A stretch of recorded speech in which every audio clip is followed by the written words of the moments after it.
बंदी छोड़ सतगुरु रामपाल जी परमेश्वर जी की जय हो। परमपिता परमात्मा सारी सृष्टि के रचनहार, कुल मालिक, असंख्य ब्रह्मांडों के स्वामी, जगत गुरु, तीनों लोकों में प्रवेश करके सबका धारण पोषण करने वाले, राजाधिराज, आत्माधार, नाथों के नाथ, देवों के देव महादेव, सर्वेश्वर महेश्वर, मृत्युंजय, अजरो अमर, आदि अनादि सनातनी प्रभु, जगत पिता जगदीश्वर, श्री श्री 1008 की उपाधि के वास्तविक अधिकारी, अकाल मूरत, शब्द स्वरूपी राम वासुदेव, सर्वगतम ब्रह्म, परम पूज्य, प्रथम पूज्य, परम संत, परम पुरुष, परम धनी, परम दयालु, सत्य कबीर, हक्का कबीर, अल्लाहु कबीर, अल्लाहु अकबर, बाखबर, अल्लाह ताला,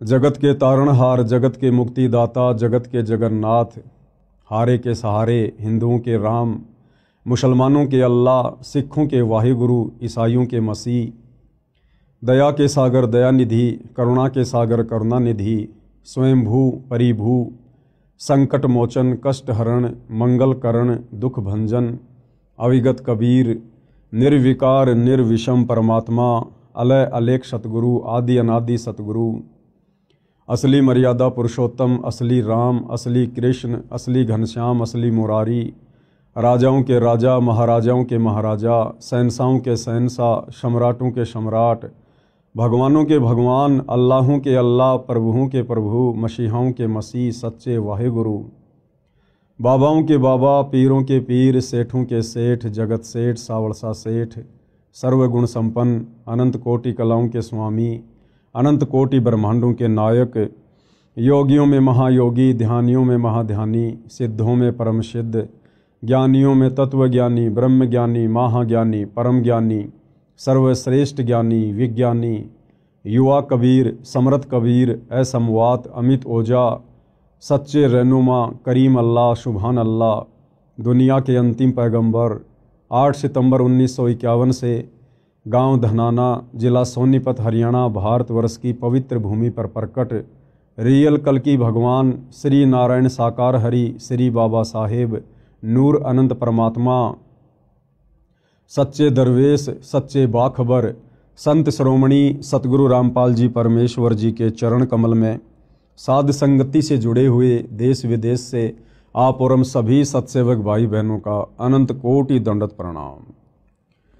भाई और बहनों, बहुत बड़ी रजा, बहुत बड़ी मेहर पूज्य गुरुदेव भगवान की, परमेश्वर रामपाल जी की, जिनके शुभ आशीर्वाद से, विशेष आशीर्वाद से, उन्हीं के कर कमल से लिखित पवित्र पुस्तक हिंदू साहिबान नहीं समझे गीता वेद पुराण, इस पवित्र पुस्तक के ऊपर वीडियो बनाने की श्रृंखला शुरू हुई है। इस श्रृंखला में आज हमारा ये पहला वीडियो है और विशेषकर हिंदू समाज से जुड़े हुए उन सभी भाई बहनों से मैं निवेदन करूंगा, प्रार्थना करूंगा, विनती करूंगा कि आप जी इस पवित्र पुस्तक को बहुत ही ध्यानपूर्वक और धैर्यपूर्वक देखने का कष्ट करें।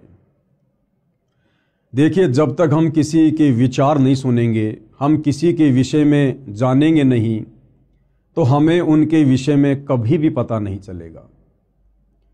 और यदि हम लोगों की कही हुई बातों को सुनकर या भेड़ चाल में वर्तमान में जो दुनिया चल रही है, अगर हम भी उसी चाल का हिस्सा बनकर किसी को जज करेंगे, तो हम कभी भी अध्यात्म में निष्कर्ष तक नहीं पहुंच सकते।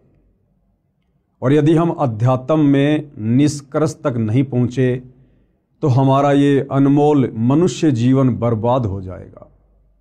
क्योंकि परमपिता परमेश्वर जी ने ये मनुष्य जन्म, चाहे स्त्री का हो या पुरुष का हो, जो कि 84 लाख योनियों से भिन्न है, हमें परमेश्वर ने केवल शास्त्र अनुकूल सत भक्ति, सच्चे सतगुरु से लेकर करके मोक्ष प्राप्ति के लिए मिला है। और यदि हमने इस मनुष्य जन्म से शास्त्र अनुकूल सत भक्ति, सच्चे सतगुरु से उपदेश लेकर नहीं की, तो भाई और बहनों, परमपिता परमेश्वर हमें अगला जन्म लक 84 में देंगे। लक 84 योनियाँ जो हम अपने आसपास प्रतिदिन देखते हैं, गधे, कुत्ते, सूअर, बैल, भैंस, जंगली जानवर, कीट पतंग, फिर हमें ये मनुष्य जन्म मिलेंगे। और आज जो सुख सुविधा हमें प्राप्त है इस मनुष्य जीवन में, फिर उन 184 वाले शरीरों में ये सुविधा हमें कदापि प्राप्त नहीं होगी। और काफ़ी समय तक फिर परमेश्वर हमें पुनः मनुष्य जन्म भी नहीं देंगे, क्योंकि 184 योनियां भोगने के बाद एक मनुष्य जन्म परमात्मा सिर्फ और सिर्फ सच्चे सतगुरु से उपदेश लेकर सत भक्ति करने के लिए प्रदान करते हैं। इसलिए भाइयों और बहनों, आप इस मनुष्य जन्म की कीमत को समझिए और ये मनुष्य जन्म जिन श्वासों के ऊपर टिका हुआ है उन श्वासों की कीमत को समझिए। सतगुरु रामपाल जी क्या समझाना चाहते हैं, क्या संदेशा वो समाज को देना चाहते हैं, क्यों उन्होंने सन 1994 से अपना जीवन परमार्थ के कार्यों के लिए न्योछावर कर दिया और वर्तमान में भी पूरी तरह से संघर्षरत हैं परमार्थ के लिए। तो महापुरुषों के जीवन में जब तक हम झांक कर देखेंगे नहीं भाई और बहनों, हम सच्चाई से रूबरू नहीं हो सकते हैं। तो अब ये पवित्र पुस्तक हिंदू साहिबान नहीं समझे गीता वेद पुराण, मैं अपनी तरफ से इस पुस्तक के विषय में ज़्यादा कुछ नहीं बोलूँगा, क्योंकि इस पुस्तक में बहुत कुछ, या यूं कह लीजिए सब कुछ सतगुरु रामपाल जी परमेश्वर जी ने डाल दिया है। आपने सिर्फ घर बैठे इस पुस्तक को ध्यानपूर्वक प्रतिदिन रात्रि 9 बजे मुझ पवन दास के फेसबुक पेज पवन दास इस लाइव के ऊपर अपनी आंखों से देखकर जज करना है। आप चाहें तो पवित्र गीता जी को, जो गीता प्रेस गोरखपुर से प्रकाशित है, विशेषकर हिंदू समाज जिसको परम सत्य मानता है, आप जी उस गीता को भी अपने साथ में रखिए। वो गीता जी कौन सी है, कहाँ मिलेगी, कहाँ से प्रकाशित हैं, इस पुस्तक में आपको बताया जाएगा, समझाया जाएगा। गीता जी आप अपने साथ रखिए, ऐसा इसलिए कहा जा रहा है ताकि आपके मन में कोई भी डाउट पैदा ना हो। यदि आपको लगे कि संत रामपाल जी ने अपनी पुस्तक में जो बातें लिखी हैं गीता जी के विषय में, वेदों के विषय में, पुराणों के विषय में, और यदि आपको लगता है कि वो गलत हैं, तो आप जी अपनी पवित्र पुस्तक गीता जी को उठाकर खोलकर वो श्लोक, वो अध्याय मिला सकते हैं अपनी संतुष्टि के लिए। अन्यथा सतगुरु रामपाल जी ने तो अक्षर अक्षर परम सत्य ही लिखा है। तो भाइयों और बहनों, अब हम सीधा पुस्तक की ओर चलते हैं और ये पवित्र पुस्तक समाज को क्या संदेशा देना चाहती है, इस पर हम विचार करेंगे। हिंदू साहिबान नहीं समझे गीता वेद पुराण। आज हम इसके प्रथम अध्याय को लेते हैं। सबसे पहले 2 शब्द। विश्व के सब भाइयों तथा बहनों को मेरा सत सत प्रणाम। भाइयों और बहनों, अभी हम नादान हैं, अध्यात्म से अपरिचित हैं। जिस समय हम अध्यात्म की गहराई को छुएंगे, हम शास्त्र अनुकूल सत भक्ति को ग्रहण करेंगे, सतगुरु रामपाल जी को सतगुरु के रूप में धारण करेंगे, उस समय आपको बहुत ज़्यादा पछतावा होगा। किस बात को लेकर? कि हम नादान प्राणियों को समझाने के लिए सतगुरु रामपाल जी हमें कह रहे हैं सत सत प्रणाम, जबकि अनंत बार कोटि कोटि प्रणाम हम लोगों ने सतगुरु रामपाल जी के चरणों में कहना चाहिए। परंतु अभी हम अध्यात्म से अनजान हैं, नादान हैं, भ्रमित हैं। हर धर्म के प्रत्येक धर्म गुरु ने समस्त समाज के अनुयायियों को शास्त्र विरुद्ध साधना पर लगाकर भक्ति और भगवान से कोसों दूर कर दिया है, और भगत समाज सच्चे गुरु की पहचान करना भी भूल चुका है। क्योंकि किसी भी धर्म का व्यक्ति हो, वो केवल उस धर्म की पुस्तकों का नाम तो जानता है, लेकिन पुस्तकों के अंदर ज्ञान क्या छुपा हुआ है, वो पुस्तकें कहना क्या चाहती हैं, समझा क्या रही हैं, वो ना हमारे धर्म गुरुओं को पता है और ना आम नागरिकों को पता है। और जब हमें इस बात का पता चलेगा सतगुरु रामपाल जी से उपदेश लेकर या उनके सत्संग सुनकर, उसके बाद ये जो शब्द यहाँ लिखे हुए हैं इस पुस्तक में सतगुरु रामपाल जी की तरफ से कि सत सत प्रणाम, उसके बाद हम उनके चरण कमल में कहेंगे गुरुदेव भगवान के चरण कमल में अनंत कोटि दंडवत प्रणाम। हिंदू साहिबानों से मेरा निवेदन है कि इस पुस्तक को निष्पक्ष बुद्धि से दिल थाम कर पूरा पढ़ना। हिंदू समाज के लिए ये पुस्तक संजीवनी है तथा वरदान सिद्ध होगी। आपने संजीवनी बूटी का तो नाम सुना होगा। जब लक्ष्मण जी के प्राण संकट में थे तो हनुमान जी को सेवा दी गई द्रोणागिरी पर्वत से संजीवनी बूटी लाने की।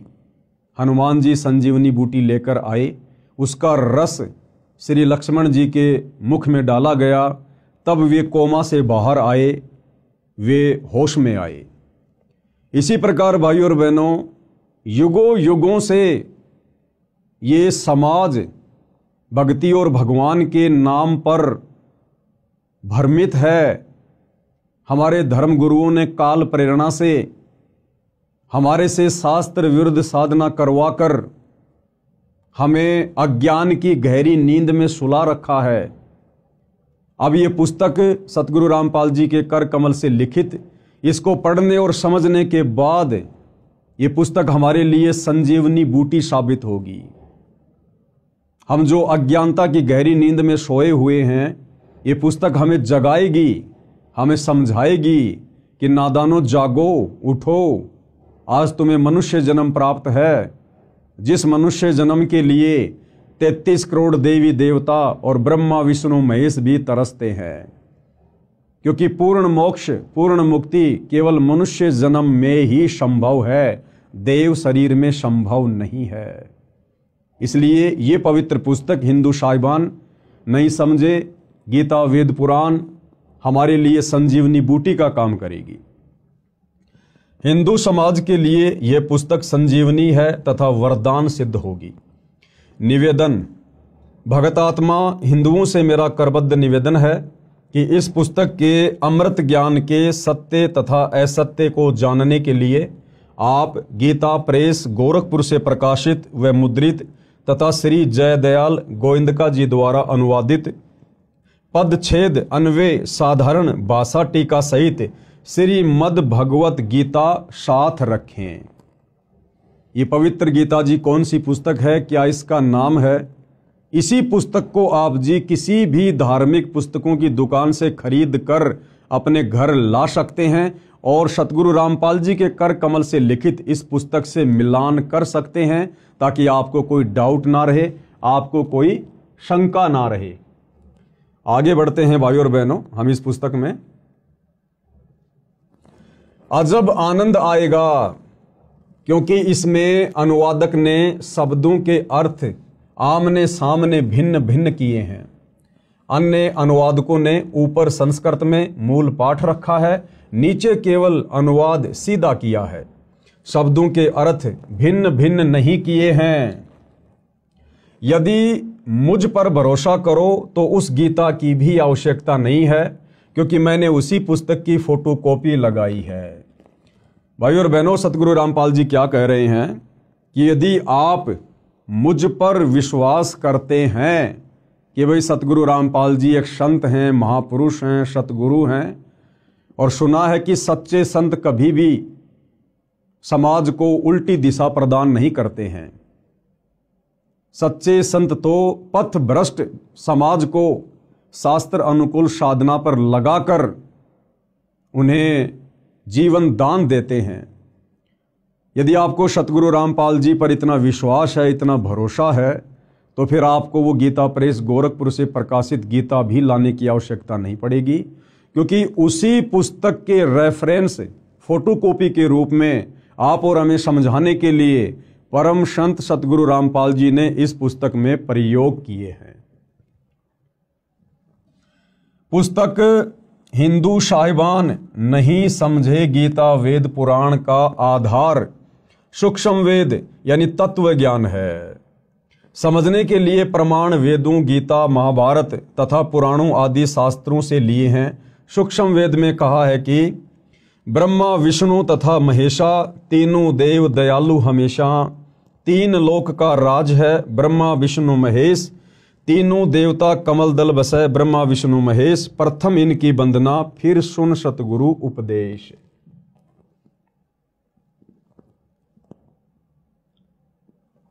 अर्थात सूक्ष्म वेद में अध्यात्म का संपूर्ण ज्ञान है।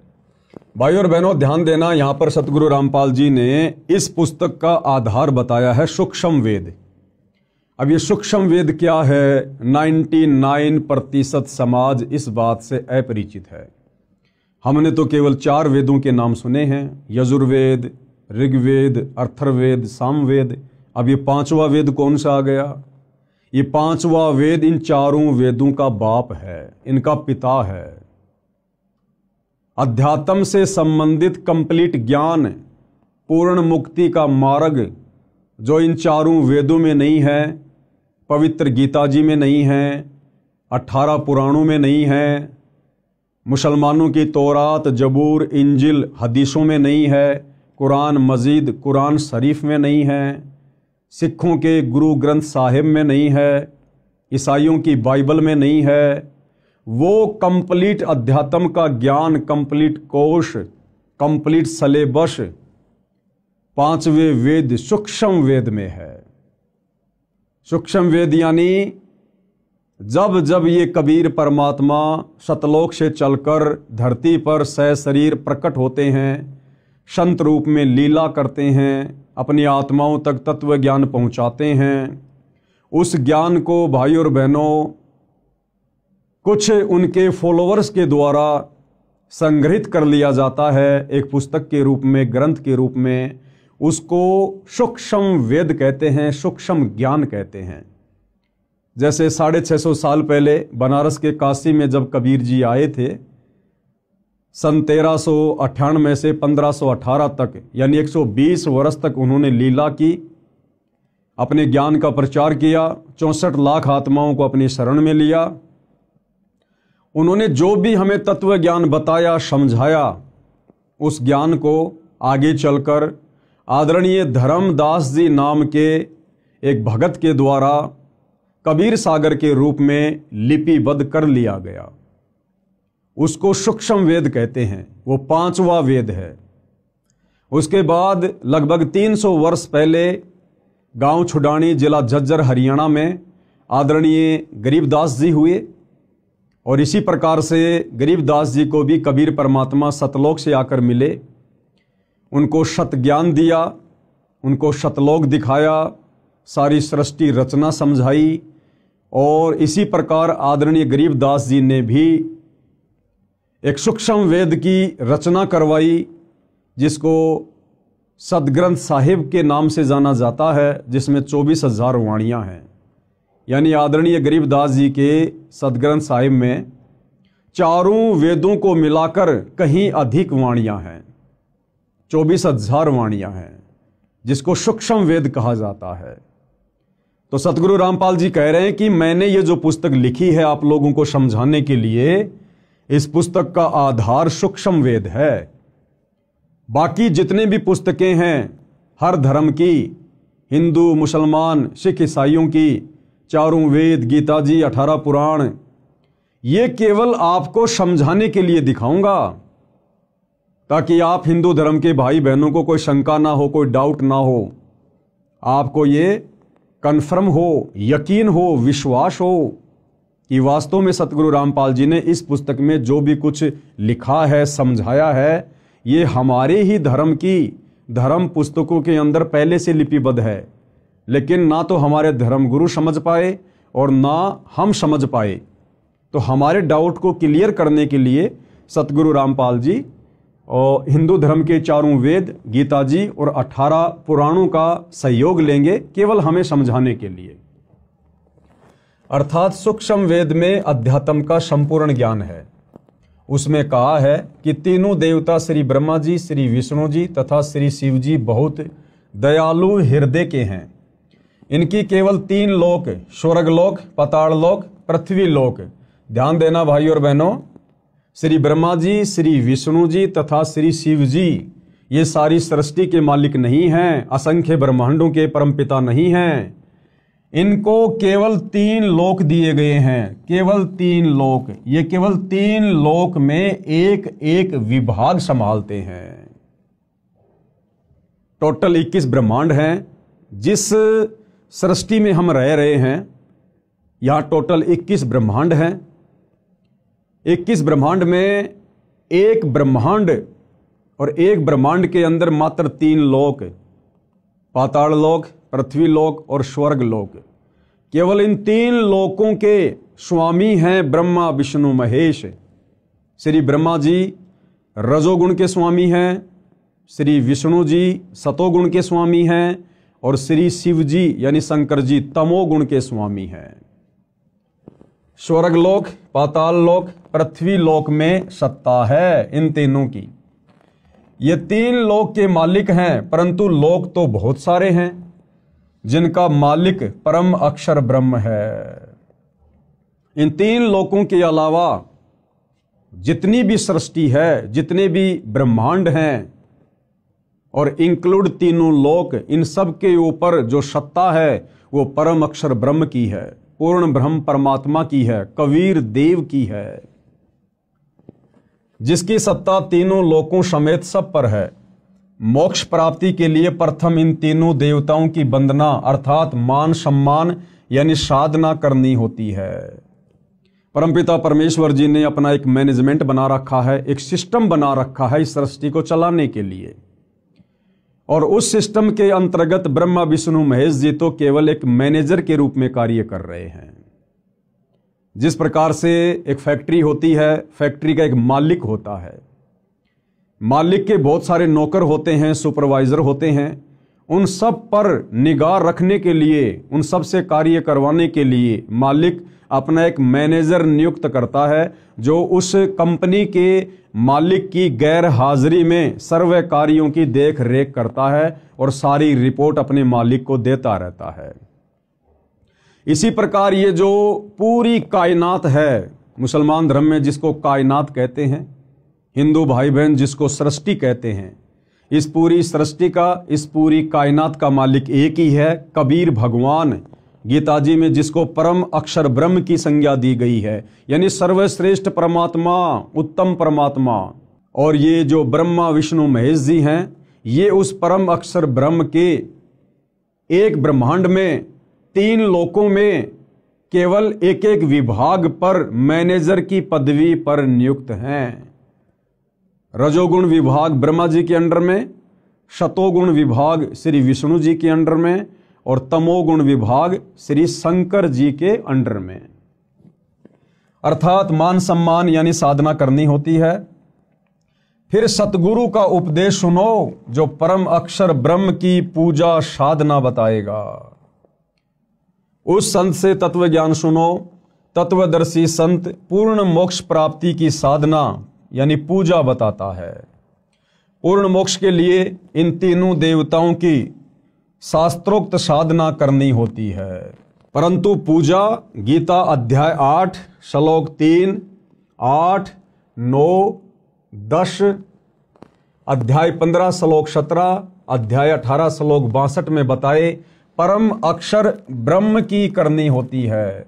भाई और बहनों, साधना में और पूजा में, भक्ति में और पूजा में रात दिन का अंतर होता है। और पूर्ण मोक्ष प्राप्ति के लिए हमने पूजा केवल एक परमपिता परमेश्वर की करनी होती है, परम अक्षर ब्रह्म की, उत्तम पुरुष की, सर्वश्रेष्ठ परमात्मा की। बाकी हम जिस लोक में रह रहे हैं, ब्रह्मा विष्णु महेश यहाँ के मैनेजर हैं तीनों गुणों के, तो हमने साधना इनकी भी करनी पड़ेगी। जिस प्रकार एक प्यासे व्यक्ति को अपनी प्यास बुझाने के लिए जल की आवश्यकता पड़ती है, जब तक उसको जल नहीं मिलेगा उसकी तृप्ति नहीं हो सकती। अब जल मिलेगा हैंड पंप से, तो हमने हैंड पंप की साधना करनी पड़ेगी। हमने हैंड पंप की साधना करनी पड़ेगी। हमने उसको काम में लेना पड़ेगा, हमने उसको चलाना पड़ेगा, उसके हत्थे को ऊपर नीचे करना पड़ेगा, तब जाकर हमें वो मूल वस्तु जल प्राप्त होगा। तो इसी प्रकार भाइयों और बहनों, पूर्ण मोक्ष के लिए, पूर्ण मुक्ति के लिए, सनातन परम धाम सतलोक में जाने के लिए हमने पूजा तो करनी पड़ेगी परम अक्षर ब्रह्म की, कबीर देव की, लेकिन उसके लिए हमने साधना करनी पड़ेगी यहाँ के तीनों देवताओं की। हमारा ये जो मनुष्य शरीर है, स्त्री या पुरुष का, इसमें कमल दल हैं जिनमें देवी देवताओं का वास है। आगे चलकर इसी पुस्तक में हम पढ़ेंगे। तो हमने केवल साधना करनी है ब्रह्मा विष्णु महेश जी की, जबकि पूजा सतगुरुदेव के बताए अनुसार परम अक्षर ब्रह्म की ही करने से हमारी मुक्ति होगी, हमारा मोक्ष होगा। परम अक्षर ब्रह्म को गीता अध्याय 8 श्लोक 9 तथा अध्याय 15 श्लोक 17 में गीता ज्ञान देने वाले ने अपने से अन्य बताया है। अब वो परम अक्षर ब्रह्म कौन है, उत्तम पुरुष कौन है, पूजा के योग्य एक परमात्मा कौन है, उसकी जानकारी गीता के ज्ञान देने वाले भगवान ने। अब आप जी गीता का ज्ञान देने वाला भगवान श्री कृष्ण जी को मानते हैं, या श्री विष्णु जी को मानते हैं, या काल ब्रह्म को मानते हैं, ये आपको स्पष्ट रूप से उस समय पता चलेगा जब आप सतगुरु रामपाल जी के सत्संग सुनना शुरू करेंगे, या फिर इस पुस्तक को धैर्य पूर्वक पूरा पढ़ेंगे, जितने भी वीडियो बनेंगे। तो गुरुदेव भगवान कह रहे हैं कि वो जो परम अक्षर ब्रह्म है, केवल उसी की पूजा का विधान है। उस परम अक्षर ब्रह्म को गीता के ज्ञान देने वाले भगवान ने अपने से अन्य बताया है। यानी इस पवित्र पुस्तक गीता जी का ज्ञान देने वाला भगवान अर्जुन से कह रहा है कि अर्जुन, मेरी भक्ति से पूर्ण मुक्ति नहीं है, पूर्ण मोक्ष नहीं है। अगर तुझे सनातन परम धाम में जाना है, पूर्ण मोक्ष प्राप्त करना है, तुझे कभी भी लक 84 में गधा कुत्ता सूअर नहीं बनना है, नरक में स्वर्ग में नहीं जाना है। तुझे केवल सनातन परम धाम में जाना है, जहां जाने के बाद प्राणी फिर कभी लौटकर इस संसार में वापस दुख भोगने के लिए नहीं आता है। वो परम अक्षर ब्रह्म, वो तो मेरे से अलग है, मेरे से अन्य है। और गीता जी में गीता ज्ञान देने वाला भगवान कहां कहां किन किन श्लोकों में अपने से अन्य उस परम अक्षर ब्रह्म की जानकारी दे रहा है, आपको इस पुस्तक में स्पष्ट रूप से पढ़ने और देखने को मिलेगा। परम अक्षर ब्रह्म को गीता अध्याय 8 श्लोक 9 तथा अध्याय 15 श्लोक 17 में गीता ज्ञान देने वाले ने अपने से अन्य बताया है तथा कहा है कि उत्तम पुरुष तू अन्य, पुरुषोत्तम तो मेरे से अन्य हैं। यानी गीता जी का ज्ञान देने वाला भगवान ही कंप्लीट नहीं है, वो सर्वे सर्वा नहीं है, सारी सृष्टि का मालिक नहीं है। गीता ज्ञान देने वाला भगवान तो खुद कह रहा है कि भाई वो पूर्ण ब्रह्म परमात्मा परम अक्षर ब्रह्म तो मेरे से भी अन्य है, वही परमात्मा है, सबका धारण पोषण करने वाला अविनाशी परमेश्वर है। गीता का ज्ञान देने वाला कह रहा है कि अर्जुन, मेरा भी धारण पोषण करने वाला और समस्त संसार के प्राणियों का धारण पोषण करने वाला वही परमात्मा परम अक्षर ब्रह्म है। पूजा तथा साधना का अंतर जानने के लिए आप इसी पुस्तक में पेज नंबर 179 पर पढ़ें, यानी आगे हम पढ़ेंगे। मेरा उद्देश्य, सतगुरु रामपाल जी क्या कह रहे हैं कि उनका क्या मकसद है, क्या उनका उद्देश्य है इस पुस्तक को लिखने का और इस पुस्तक के माध्यम से भगत समाज को जगाने का। विश्व के मानव को सत्य ज्ञान सुनाकर सनातनी बनाना है, सनातनी। क्योंकि पिछला इतिहास बताता है कि पहले केवल एक सनातन पंथ यानी धर्म ही था। तत्व ज्ञान के अभाव से हम धर्मों में बंटते चले गए, जो विश्व में अशांति का कारण बना है। एक दूसरे के जानी दुश्मन बन गए हैं। यह बात विश्व का मानव निर्विरोध मानता है कि सबका मालिक यानी परमात्मा एक है। ये बात तो सभी मानते हैं कि भाई पूरे विश्व का मालिक सबका भगवान एक ही है। परंतु वह कौन है, कैसा है, यानी साकार है या निराकार है, मानव रूप में है या अन्य रूप में है, यह प्रश्नवाचक चिन्ह अभी तक लगा है। जैसे भाई और बहनों, कोई व्यक्ति चाहे किसी की भी पूजा करता है, किसी भी धर्म का है, जैसे हिंदू धर्म की हम बात करें, एक व्यक्ति को सारा जीवन बीत जाता है देवी देवताओं की पूजा करते हुए, ब्रह्मा विष्णु महेश की पूजा करते हुए, और जब उस व्यक्ति के ऊपर कोई विशेष आपत्ति, विशेष संकट आता है और जब उसका कहीं कोई समाधान नहीं निकलता है, तो अंत में वो व्यक्ति थक हार कर अंतरात्मा से पुकार करता है कि हे सच्चे परमात्मा, हे सबके मालिक। उस समय वो व्यक्ति भूल जाता है कि मैं तो ब्रह्मा जी का पुजारी हूं, मैं शंकर जी और विष्णु जी का पुजारी हूं, मैं तो देवी देवताओं का पुजारी हूं। उस समय वो व्यक्ति अंतरात्मा से यही पुकार करता है कि हे सच्चे मालिक, हे सबके परमात्मा, हे भगवान।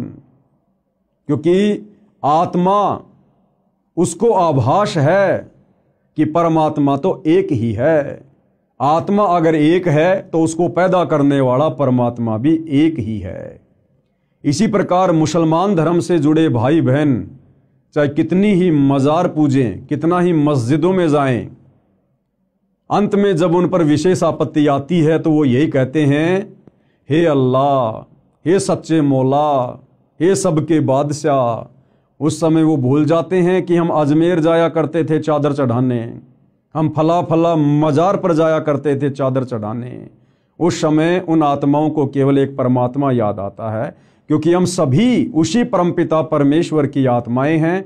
भले आज हमारे को काल ने, शैतान ने विभिन्न धर्मों में, जातियों में, संप्रदायों में, पंथों में बांट दिया है, लेकिन भाई और बहनों, वो आत्मा का बंटवारा नहीं कर सकता। और अब वो समय आ गया है उस एक परमपिता परमेश्वर को पहचानने का, जानने का। तो क्या कह रहे हैं गुरुदेव भगवान कि परमात्मा के विषय में, भगवान के विषय में, कि भगवान साकार है या निराकार है, मानव रूप में है या अन्य रूप में है। कहते हैं अभी तक इस बात पर प्रश्नवाचक चिन्ह लगा हुआ है। इस पुस्तक में वह प्रश्नवाचक चिन्ह पूर्ण रूप से हटा दिया है।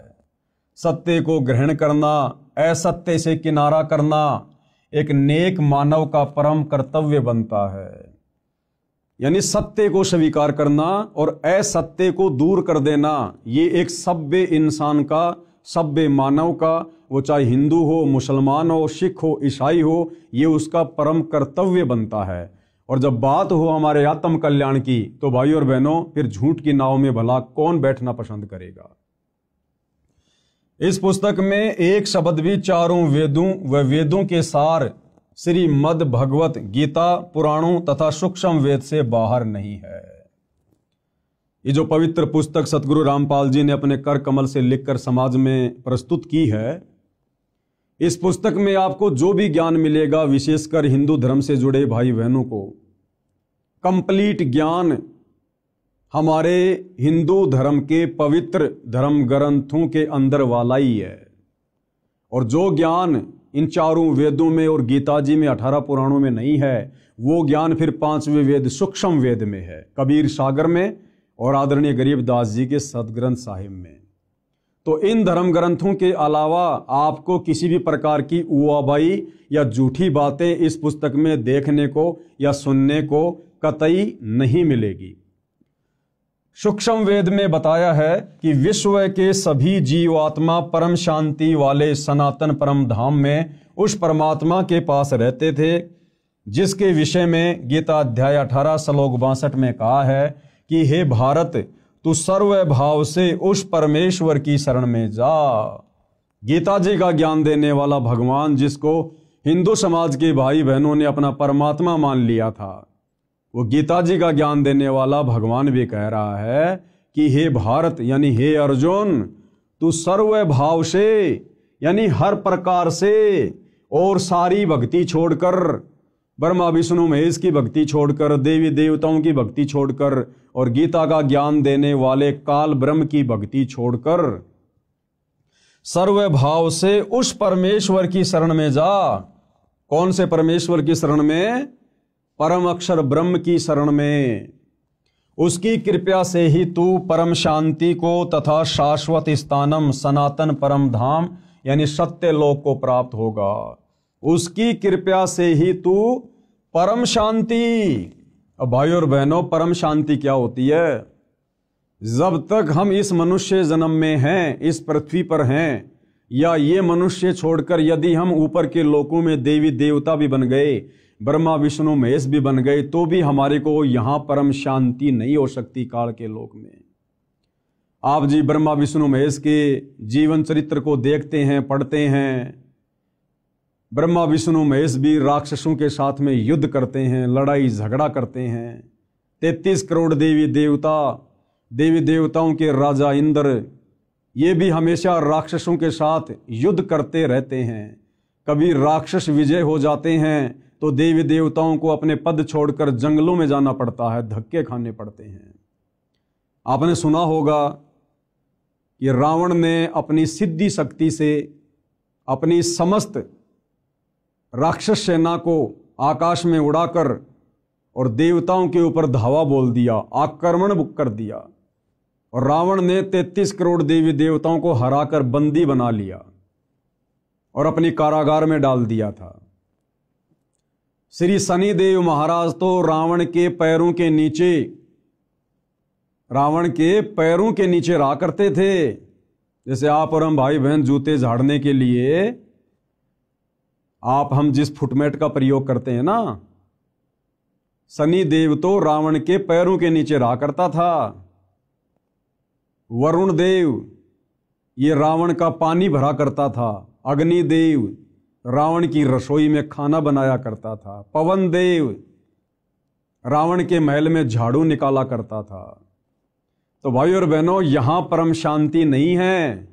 चाहे हम 33 करोड़ देवी देवता क्यों ना बन जाएं, चाहे हम ब्रह्मा विष्णु महेश की पदवी को प्राप्त क्यों ना हो जाएं, जब तक हम इस काल के 21 ब्रह्मांड में हैं, इस लोक में हैं, तब तक हमें परम शांति नहीं हो सकती। तो गीता का ज्ञान देने वाला भगवान काल ब्रह्म कह रहा है कि उसकी कृपा से ही तू परम शांति को तथा शाश्वत स्थानम, यानी जिस स्थान का, जिस लोक का, जिस सृष्टि का किसी भी देश काल और परिस्थिति में विनाश ना हो, जो कभी भी नष्ट ना होती हो, जहां कभी कोई प्रलय ना आती हो, महाप्रलय ना हो, कहते हैं तू उसको प्राप्त हो जाएगा, तू वहां चला जाएगा उस परम अक्षर ब्रह्म की कृपा से, उसकी भक्ति करके। उसकी कृपा से ही तू परम शांति को तथा शाश्वत स्थानम, सनातन परम धाम यानी सत्य लोक को प्राप्त होगा। उस परमेश्वर का प्रमाण गीता ज्ञान देने वाला भगवान कह रहा है अर्जुन से कि उस परम अक्षर परमात्मा का प्रमाण, यानी वो कौन है, कैसा है, कहाँ रहता है, उसकी प्राप्ति की विधि क्या है। कहते हैं इसका जो प्रमाण है, उस परमेश्वर का प्रमाण, गीता अध्याय 8 श्लोक 1 में अर्जुन ने प्रश्न किया कि आपने गीता अध्याय 7 श्लोक 29 में जो तत्व ब्रह्म कहा है, वह तत्व ब्रह्म क्या है? जिसका उत्तर देते हुए गीता अध्याय 8 श्लोक 3, 8, 9 व 10, गीता अध्याय 15 श्लोक 4 तथा 17 आदि में कहा है, जिस लोक में वह तत्व ब्रह्म यानी परम अक्षर ब्रह्म सत्य पुरुष रहता है, उसमें परम शांति है, यानी महासुख है। उस सनातन परम धाम में गए साधक यानी भगत फिर लौटकर संसार में नहीं आते।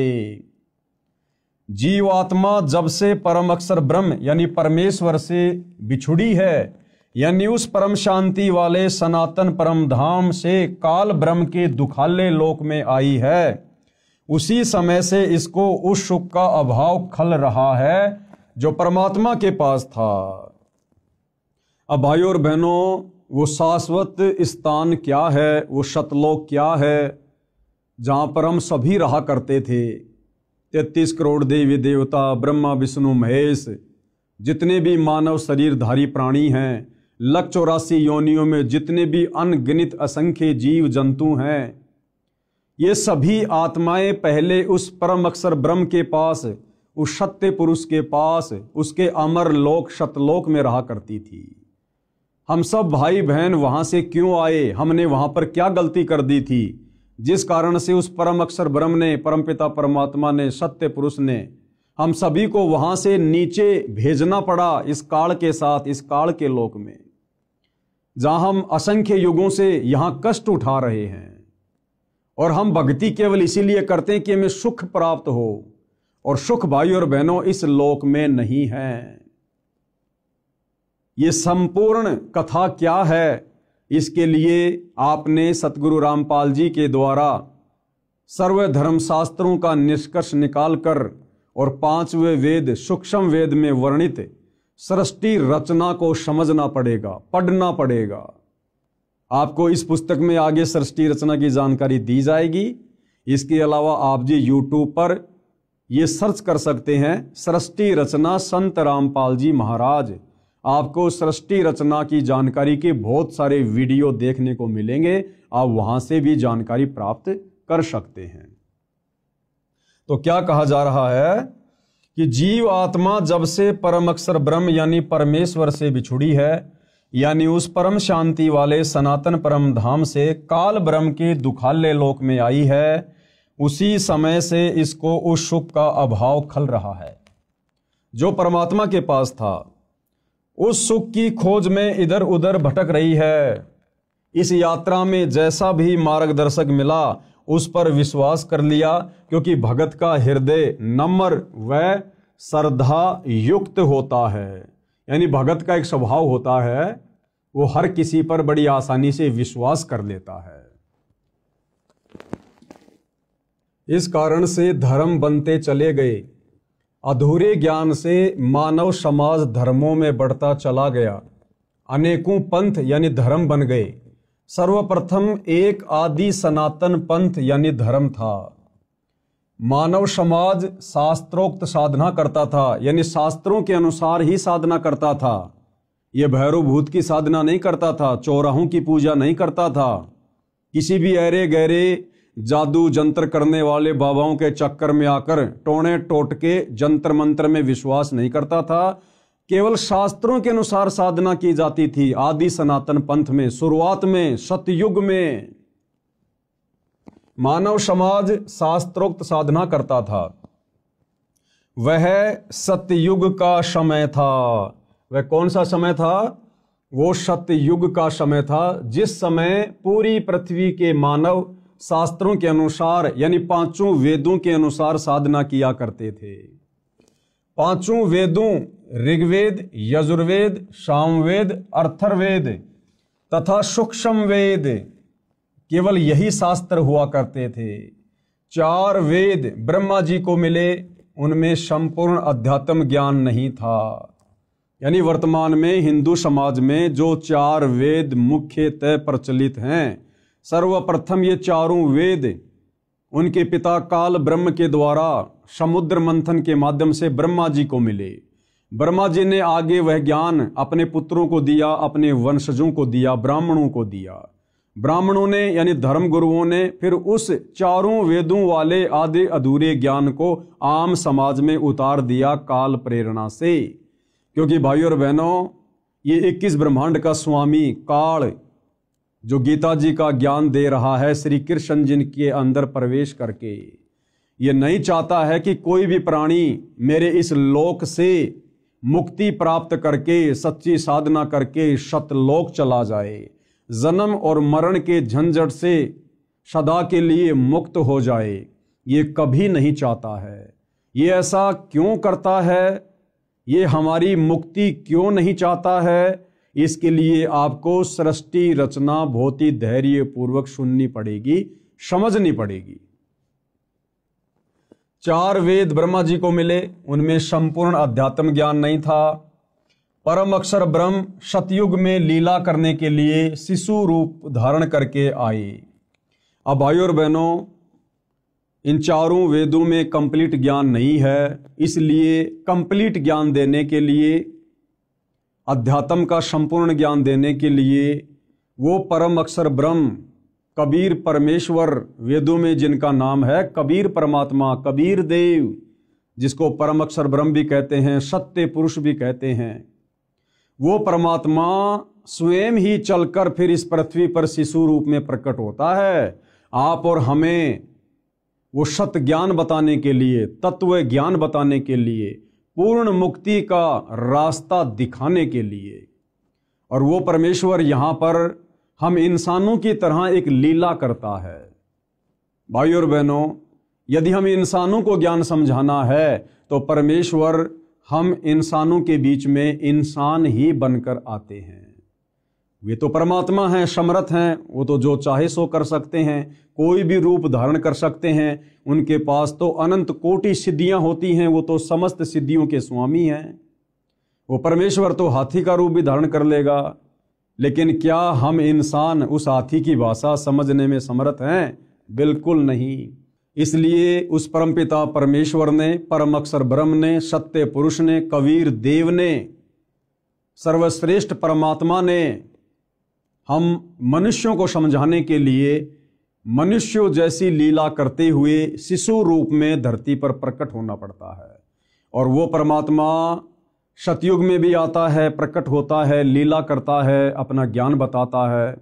त्रेता युग में भी आता है, अनेकों बार आता है, बार बार आता है। द्वापर में भी आता है, कलयुग में भी 650 साल पहले कबीर दास नाम से आए हमें ज्ञान समझाने के लिए।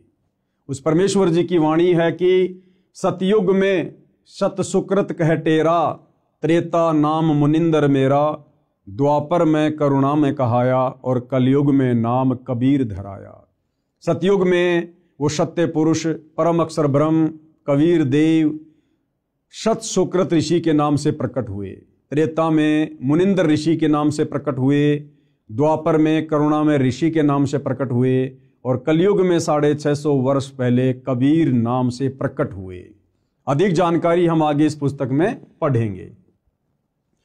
परम अक्षर ब्रह्म सतयुग में लीला करने के लिए शिशु रूप धारण करके आए, बड़े होकर सूक्ष्म वेद का प्रचार किया। सूक्ष्म वेद यानी 5वें वेद का जो ज्ञान चारों वेदों में नहीं है, उस सूक्ष्म वेद को वो कबीर परमात्मा शिशु रूप में प्रकट होकर धीरे धीरे मनुष्य के बच्चे की लीला करते हुए बड़ा होकर अपने मुख कमल से वाणियां बोल बोल कर चौपाइयों में, दोहों में, लोकोक्तियों में आप और हमें समझाता है, जिसको सूक्ष्म वेद कहते हैं, तत्व ज्ञान कहते हैं। बड़े होकर सूक्ष्म वेद का प्रचार किया, तब तक उस समय के ऋषियों ने चारों वेदों वाला ज्ञान पढ़ लिया था। सूक्ष्म वेद वाला कुछ ज्ञान चारों वेदों में न होने के कारण उसको गलत माना। अब इन चारों वेदों में वो सूक्ष्म वेद वाला ज्ञान नहीं है, तभी तो इन चारों वेदों के ज्ञान को आधा अधूरा कहा जाता है, इन चारों वेदों को अनकंप्लीट कहा जाता है। तो जिस समय वो सत्य पुरुष परम अक्षर ब्रह्म कबीर देव सतयुग में एक शिशु के रूप में प्रकट होते हैं, उससे पहले ये काल ब्रह्म ज्योति निरंजन अपने पुत्र ब्रह्मा को समुद्र मंथन के माध्यम से चारों वेद देकर आम समाज में उस ज्ञान का प्रचार प्रसार करवा चुका होता है। हमारे बड़े बड़े ऋषि मुनि, साधु संत महात्मा, ब्रह्मा जी के वंशज मनु जैसे, शाश्वत जैसे, ये उस ज्ञान को पढ़ चुके होते हैं, चारों वेदों वाले को, और आम समाज में उस ज्ञान का प्रचार प्रसार करना शुरू कर देते हैं। और जिस समय वो कबीर परमात्मा शिशु रूप में धरती पर प्रकट होता है और जब अपने 5वें वेद सूक्ष्म वेद का उस कंप्लीट तत्व ज्ञान का प्रचार करते हैं, लोगों को समझाते हैं कि भाई भक्ति का पूरा नॉलेज, भक्ति का पूरा ज्ञान, मुक्ति का पूरा मार्ग तुम्हारे इन चारों वेदों में नहीं है। तो आम व्यक्ति और वो जितने भी ऋषि मुनि होते हैं जो चारों वेदों को पढ़कर आगे ज्ञान प्रचार करते हैं, वो उस कबीर परमात्मा वाले सूक्ष्म वेद में वर्णित ज्ञान को स्वीकार नहीं करते हैं। और इस कारण से परमपिता परमेश्वर जी को उस 5वें वेद सूक्ष्म वेद के ज्ञान को आम जनता तक पहुंचाने में बड़ी कठिनाइयों का सामना करना पड़ता है।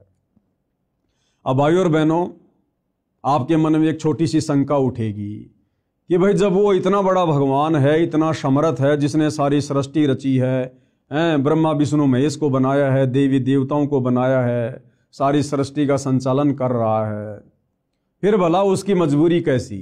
तो भाइयों और बहनों, इस संपूर्ण जानकारी के लिए आपको सृष्टि रचना पढ़नी पड़ेगी, समझनी पड़ेगी। उसके बाद आपको समझ में आएगा कि अपने द्वारा रची गई सृष्टि में जो नियम वो परमात्मा बनाता है या बनाकर इस काल ब्रह्म को देता है, उन नियमों को वो परमात्मा स्वयं भी नहीं तोड़ता है, जिस कारण से परमेश्वर इस प्रकार की लीला करते हैं। और भी उसके पीछे बहुत सारे रीजन होते हैं, ये ज्ञान हम तक पहुंचाने के लिए, वो हमें आगे पता चलेगा। तब तक उस समय के ऋषियों ने चारों वेदों वाला ज्ञान पढ़ लिया था। सूक्ष्म वेद वाला कुछ ज्ञान चारों वेदों में न होने के कारण उसको गलत माना, इसलिए सूक्ष्म वेद को धीरे धीरे छोड़ दिया। परंतु लगभग 1 लाख वर्ष तक सतयुग में शास्त्रोक्त भक्ति की गई। इसके पश्चात शास्त्र विधि त्याग कर मनमाना आचरण प्रारंभ हो गया। यानी सतयुग में 1 लाख वर्ष तक शुरुआत में शास्त्रोक्त साधना थी, सूक्ष्म वेद वाली साधना थी, लेकिन आगे चलकर आम जनता के ऊपर उन ऋषि मुनियों के द्वारा बताए गए चारों वेदों वाले ज्ञान का ज्यादा प्रभाव रहा, जिस कारण से सतयुग में 1 लाख वर्ष के बाद में वो शास्त्रोक्त साधना धीरे धीरे समाप्त होती चली जाती है। इसके पश्चात शास्त्र विधि त्याग कर मनमाना आचरण प्रारंभ हो गया। गीता अध्याय 16 श्लोक 23-24 में कहा है कि जो व्यक्ति शास्त्र विधि को त्याग कर अपनी इच्छा से मनमाना आचरण करता है, क्या कहा गया है गीता अध्याय 16 श्लोक 23-24 में, कि जो व्यक्ति शास्त्र विधि को त्याग कर और मनमाना आचरण करता है। मनमाना आचरण क्या? शास्त्रों में बताई गई साधना को त्याग कर किसी और के कहने से मनमुखी भक्ति करना, साधना कहना, उसको कहते हैं शास्त्र विधि को त्याग कर मनमाना आचरण करना, जैसे कि वर्तमान में पूरा विश्व कर रहा है। सतगुरु रामपाल जी के भक्तों को छोड़कर पूरा विश्व शास्त्र विधि को त्याग कर गीता अध्याय 16 श्लोक नंबर 23-24 के अनुसार मनमाना आचरण कर रहा है।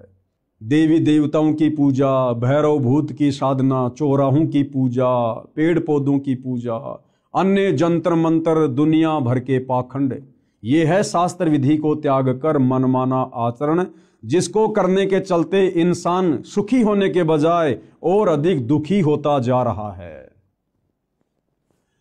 तो गीता अध्याय 16 श्लोक 23 के अनुसार जो व्यक्ति शास्त्र विधि को त्याग कर मनमाना आचरण करता है, उसको नए सिद्धि प्राप्त होती है। सिद्धि यानी उसका कोई भी कार्य सिद्ध नहीं होता है।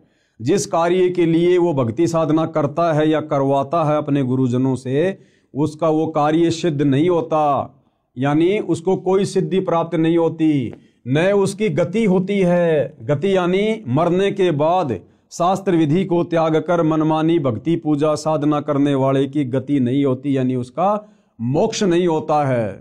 वो नरक में जाता है, 84 लाख योनियों में जाता है, भूत और प्रेत की योनियों को प्राप्त करता है, और न उसे सुख मिलता है, ना उसे जीते जी कोई सुख मिलता है, और मरने के बाद उसकी गति नहीं हुई तो वो वैसे ही महादुखी रहेगा। इन 3 वस्तुओं के लिए ही भक्ति की जाती है। कौन सी 3 वस्तुओं के लिए? सिद्धि, रिद्धि और सुख। सिद्धि यानी कार्य सिद्धि, रिद्धि यानी धन माया और सुख प्राप्ति के लिए। और भाई शास्त्र विधि को त्याग कर मनमाना आचरण करने वालों को ये तीनों वस्तुएं प्राप्त नहीं होती हैं। और यदि फिर भी किसी को लगता है कि भैया हम तो यही छोटी मोटी भक्ति कर रहे हैं, जिस भक्ति का ना कोई सिर है ना कोई पैर है, ना जिसका कोई आधार है, यानी गीता अध्याय 16 श्लोक नंबर 23-24 के अनुसार मनमाना आचरण है कि भाई हम तो यही साधना कर रहे हैं परंपरागत जो हमारे पूर्वज कर रहे थे, फिर भी देखो हमारे को सर्व सुख प्राप्त हैं, तो उस भाई को ये समझना चाहिए कि वो सर्व सुख रिद्धि सिद्धि तुम्हें वर्तमान में की गई भक्ति साधना से प्राप्त नहीं हो रहे। ये तुम्हारे पूर्व जन्मों की भक्ति का प्रतिफल है जो तुम्हें वर्तमान में मिल रहा है। तुम्हारी वर्तमान साधना से तुम्हें कोई किसी प्रकार का लाभ नहीं हो सकता है। ये जब कभी तुम्हें पहले मनुष्य जन्म प्राप्त था और उस समय तुमने जो और जैसी थोड़ी बहुत शास्त्रों के अनुसार शत भक्ति की, उस शत भक्ति के कारण तुम्हारी जो भक्ति कमाई तुम्हारे भक्ति वाले अकाउंट में जमा हो गई थी, वर्तमान मनुष्य जन्म में केवल तुम्हें उसी भक्ति से वो लाभ हो रहे हैं।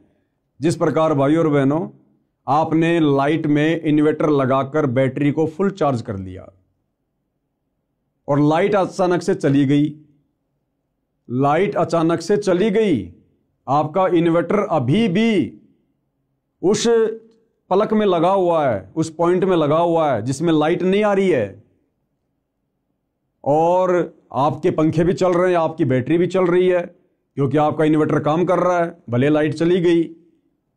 अब कोई व्यक्ति ये कहे भैया ये तुम्हारी जो लाइट है, तुम्हारी जो पंखे हैं ना, ये लाइट से नहीं चल रहे, बिजली से नहीं चल रहे, क्योंकि बिजली तो आ ही नहीं रही। और वो व्यक्ति कहेगी नहीं, ये लाइट से ही चल रहे हैं, देखो मैंने मेरा इन्वर्टर लाइट में लगा रखा है। भाइयों और बहनों, वर्तमान में लाइट नहीं आ रही है, लेकिन लाइट में चार्जर लगाकर उसने जो बैटरी चार्ज कर रखी थी, उस बैटरी से फिलहाल उसको वो सुविधा मिल रही है, पंखे चल रहे हैं, ट्यूब जल रही है। और जब वो बैटरी डिस्चार्ज हो जाएगी, उस समय उसकी सारी सुविधाएं स्वतः बंद हो जाएगी। ठीक इसी प्रकार भाइयों और बहनों, वर्तमान में सतगुरु रामपाल जी के भक्तों के अलावा पृथ्वी पर कोई भी प्राणी, वो चाहे पृथ्वी लोक में हो चाहे देवलोक में हो, वो शास्त्र अनुकूल शत भक्ति नहीं कर रहे हैं। और फिर भी यदि उन्हें सर्व सुख प्राप्त हैं, तो किसी पूर्व जन्म में उन्होंने जो शास्त्र अनुकूल शत भक्ति की थी, अपनी जो बैटरी चार्ज की थी, आज अपनी खुद की वो बैटरी चार्ज की गई भक्ति कमाई खा रहे हैं, खर्च कर रहे हैं। चाहे कोई सरपंच बना हुआ है, चाहे कोई एमएलए है, एमपी है, मंत्री है, मुख्यमंत्री है, प्रधानमंत्री है या राष्ट्रपति है, जो व्यक्ति वर्तमान में सतगुरु रामपाल जी को सतगुरु धारण करके सत भक्ति नहीं कर रहा है, वो व्यक्ति अपने पूर्व जन्मों की भक्ति मलाई खा रहा है, खर्च कर रहा है। और एक दिन वो बैटरी डिस्चार्ज होगी और फिर उस व्यक्ति के ऊपर वो समस्त आपत्तियां, आपदाएं आनी शुरू हो जाएंगी, जो एक भक्तिहीन प्राणी के ऊपर ऑलरेडी आ रही है। इसलिए भाइयों और बहनों, सत भक्ति रूपी चार्जर वर्तमान में पूरी पृथ्वी पर केवल सतगुरु रामपाल जी के पास में है।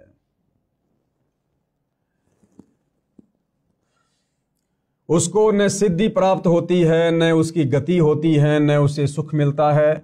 इन तीन वस्तुओं के लिए ही भक्ति की जाती है।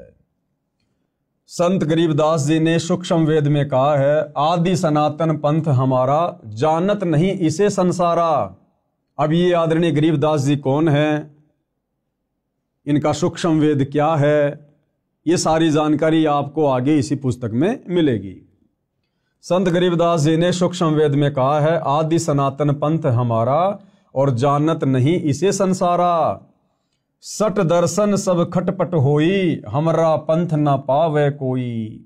सट दर्शन सब खटपट होई, सट दर्शनी साधु, ये गिरी, पुरी, नागा, वैष्णव, ओगट, इस प्रकार के जो संप्रदाय हैं, इनको शट दर्शनी साधु कहा जाता है। कहते हैं ये तो केवल उआबाई बक रहे हैं, उल्टी साधना कर रहे हैं, मनमाना आचरण कर रहे हैं। इन सट दर्शनी साधु संतों की, इन पंथों की साधना शास्त्रों के अनुसार नहीं है। हमरा पंथ ना पावे कोई। आदरणीय गरीबदास जी कह रहे हैं कि हमारे पंथ में जो शास्त्र अनुकूल साधना है, उसको कोई प्राप्त नहीं कर पा रहा है। इन पंथों से वह पंथ अलैदा, इन सट दर्शनी पंथों से उस परमपिता परमेश्वर का, अक्षर पुरुष का, सत्य पुरुष का जो पंथ है, जो भक्ति मार्ग है, वो अलग है, क्योंकि वो पांचवें वेद सूक्ष्म वेद के ऊपर आधारित है। और पंथों बीच सब ज्ञान है बैदा, और बाकी जितने भी पंथ हैं, धर्म है, उनमें जो ज्ञान है वो बैदा यानी बेकार है, व्यर्थ है, उससे मुक्ति नहीं हो सकती, लक 84 से पीछा नहीं छूट सकता। अर्थात हमारा आदि सनातन पंथ है, जिसको संसार के व्यक्ति नहीं जानते। वह आदि सनातन पंथ सब पंथों से भिन्न है। गीता अध्याय 17 श्लोक 23 में कहा है कि पूरा यानी सृष्टि की आदि में यानी शुरुआत में जिस ब्राह्मण यानी सच्चिदानंद घन ब्रह्म की साधना 3 नामों ओम तत् सत वाली की जाती थी। जो 3 विधि से सुमरण किया जाता है, सब ब्राह्मण यानी भगत यानी साधक उसी वेद जिसमें ये 3 नाम का मंत्र लिखा है उसके आधार से यज्ञ साधना करते थे। विशेष ये 3 नाम मंत्र 4 वेदों में नहीं है, केवल सूक्ष्म वेद में है, 5वें वेद में है। गीता जी अध्याय 17 श्लोक 23 में ओम तत् सत इति निर्देश ब्रह्मण त्रिविध समर्थे। ये जो 3 मंत्र हैं ओम तत् सत, ओम तो सीधा सीधा है, तत् और सत ये सांकेतिक है। ये केवल तत्वदर्शी संत ही बता सकता है, पृथ्वी पर अन्य को नहीं पता कि तत् और सत के रूप में वो वास्तविक भक्ति मंत्र क्या हैं। तो गुरुदेव भगवान कह रहे हैं कि इन 4 वेदों में और गीता जी में ओम तत् सत ये तीनों मंत्र पूर्णतया खुलासे के साथ में नहीं है।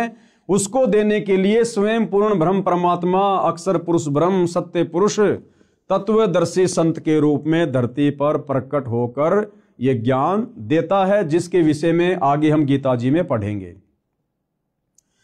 जिसमें ये 3 नाम का मंत्र लिखा है उसके आधार से यज्ञ साधना करते थे। विशेष ये 3 नाम मंत्र 4 वेदों में नहीं है, ये 3 नाम मंत्र 4 वेदों में नहीं है, गीता जी में नहीं है, मुसलमानों की तौरा जबूर इंजिल और हदीसों में नहीं है, कुरान शरीफ में, कुरान मजीद में नहीं है, गुरु ग्रंथ साहिब में नहीं है, बाइबल में नहीं है। और इन 3 नामों को प्राप्त किए बिना भाई और बहनों हमारी पूर्ण मुक्ति नहीं हो सकती। हम सदा सदा के लिए काललोक से बाहर नहीं निकल सकते, उस सनातन परम धाम को प्राप्त नहीं कर सकते।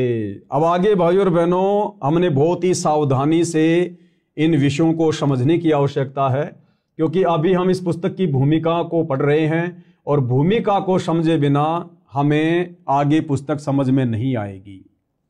अब विशेषकर हिंदू समाज में एक शब्द बड़ा प्रचलित है, हर कोई कहेगा हम तो सनातनी हैं, हम सनातनी हैं, हमारा सनातन धर्म है, सनातन धर्म है।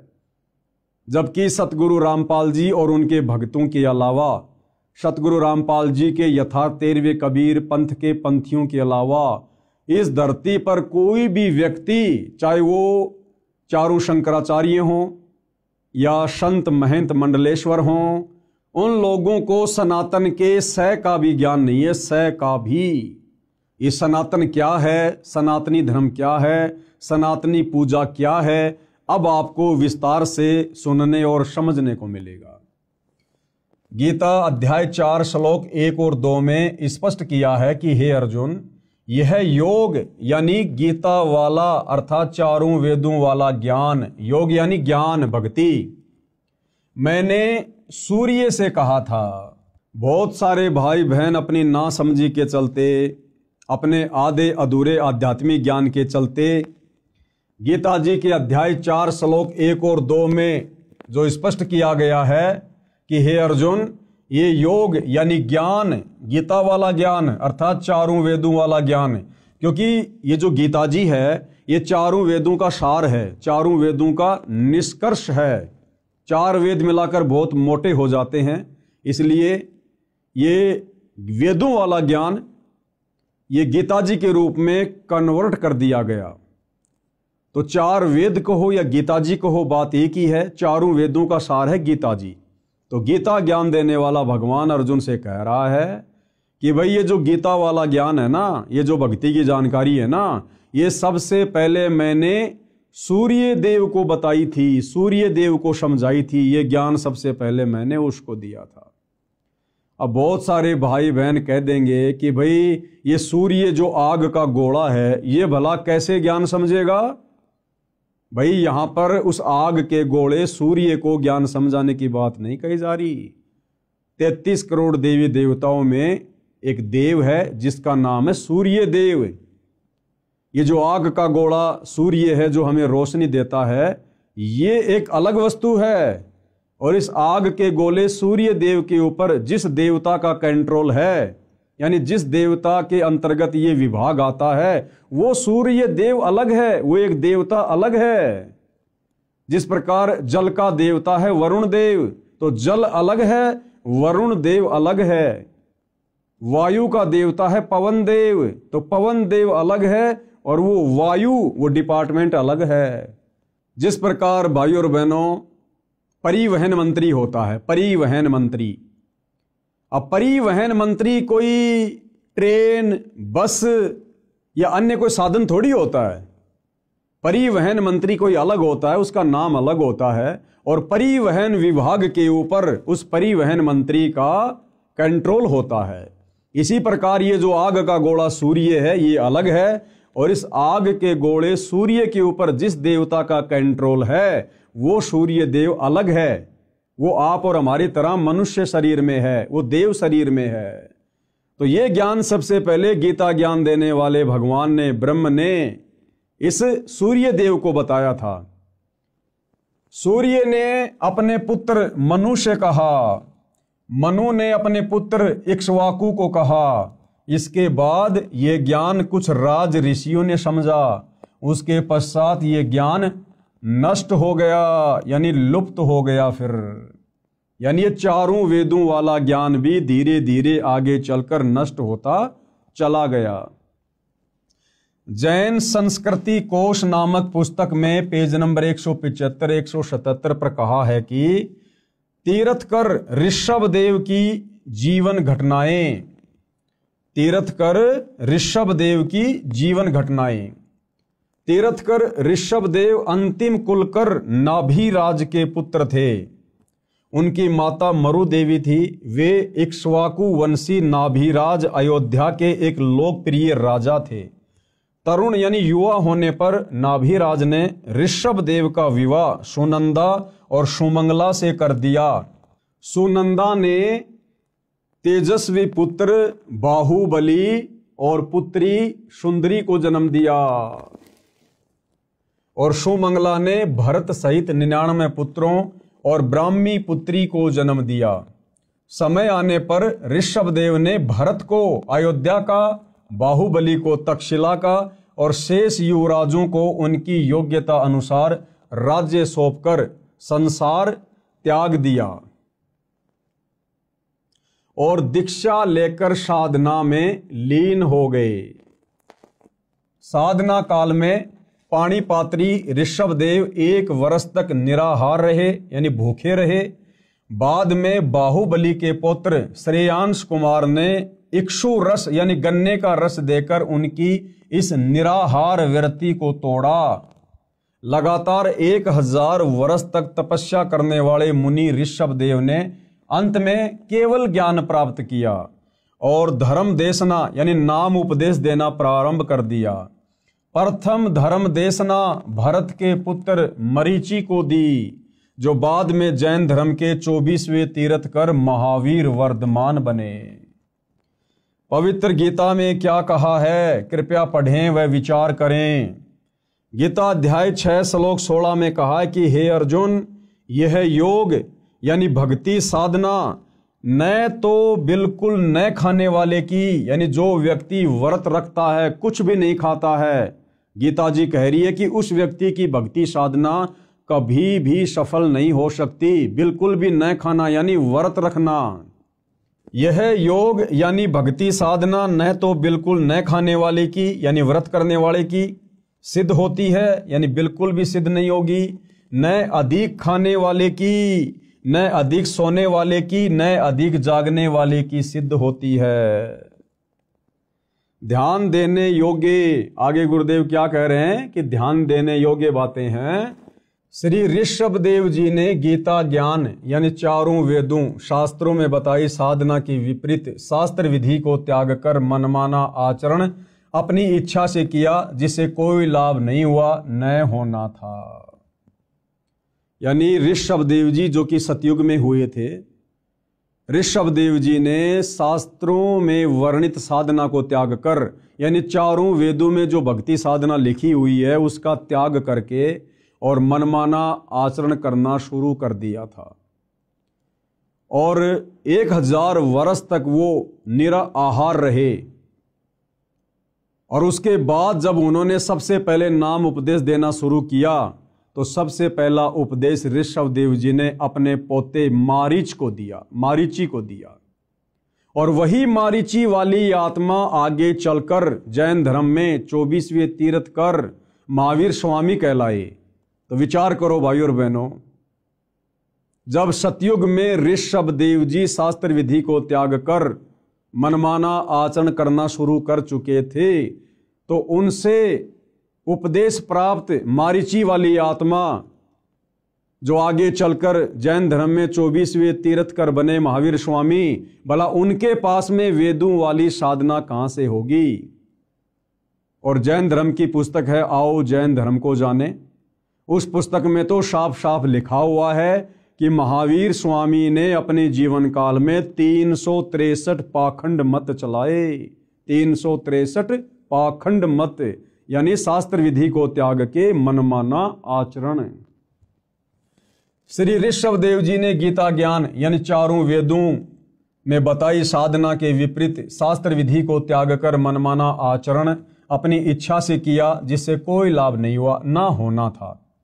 अन्य प्रमाण गीता अध्याय 17 श्लोक 5 और 6 में इस प्रकार कहा है, जो मनुष्य शास्त्र विधि रहित यानी शास्त्र विधि को त्याग कर केवल मन कल्पित घोर तप को तपते हैं, यानी जो साधना गीता में लिखी है, जो साधना चारों वेदों में लिखी है, उसके अनुसार भक्ति साधना ना करके जो मनमुखी रूप से कोई तप करता है, कोई पैदल यात्रा करता है, कोई कावड़ लेके आता है, कोई कैसा कैसा घोर तप करता है, तो कहते हैं कि शास्त्र विधि को त्याग कर केवल मन कल्पित यानी जैसा मन में आया वैसी भक्ति शुरू कर दी, या जैसा किसी ने बता दिया कि भैया फला फला जगह एक पीपल का पेड़ है, उसके चारों तरफ लाल धागा बांधने से ये सुख हो जाएगा, बेटा हो जाएगा। ये होते मन कल्पित कर्म, केवल मन कल्पित घोर तप को तपते हैं।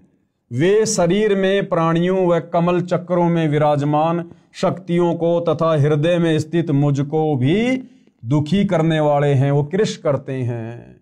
उन अज्ञानियों को तू आसुर स्वभाव के जान।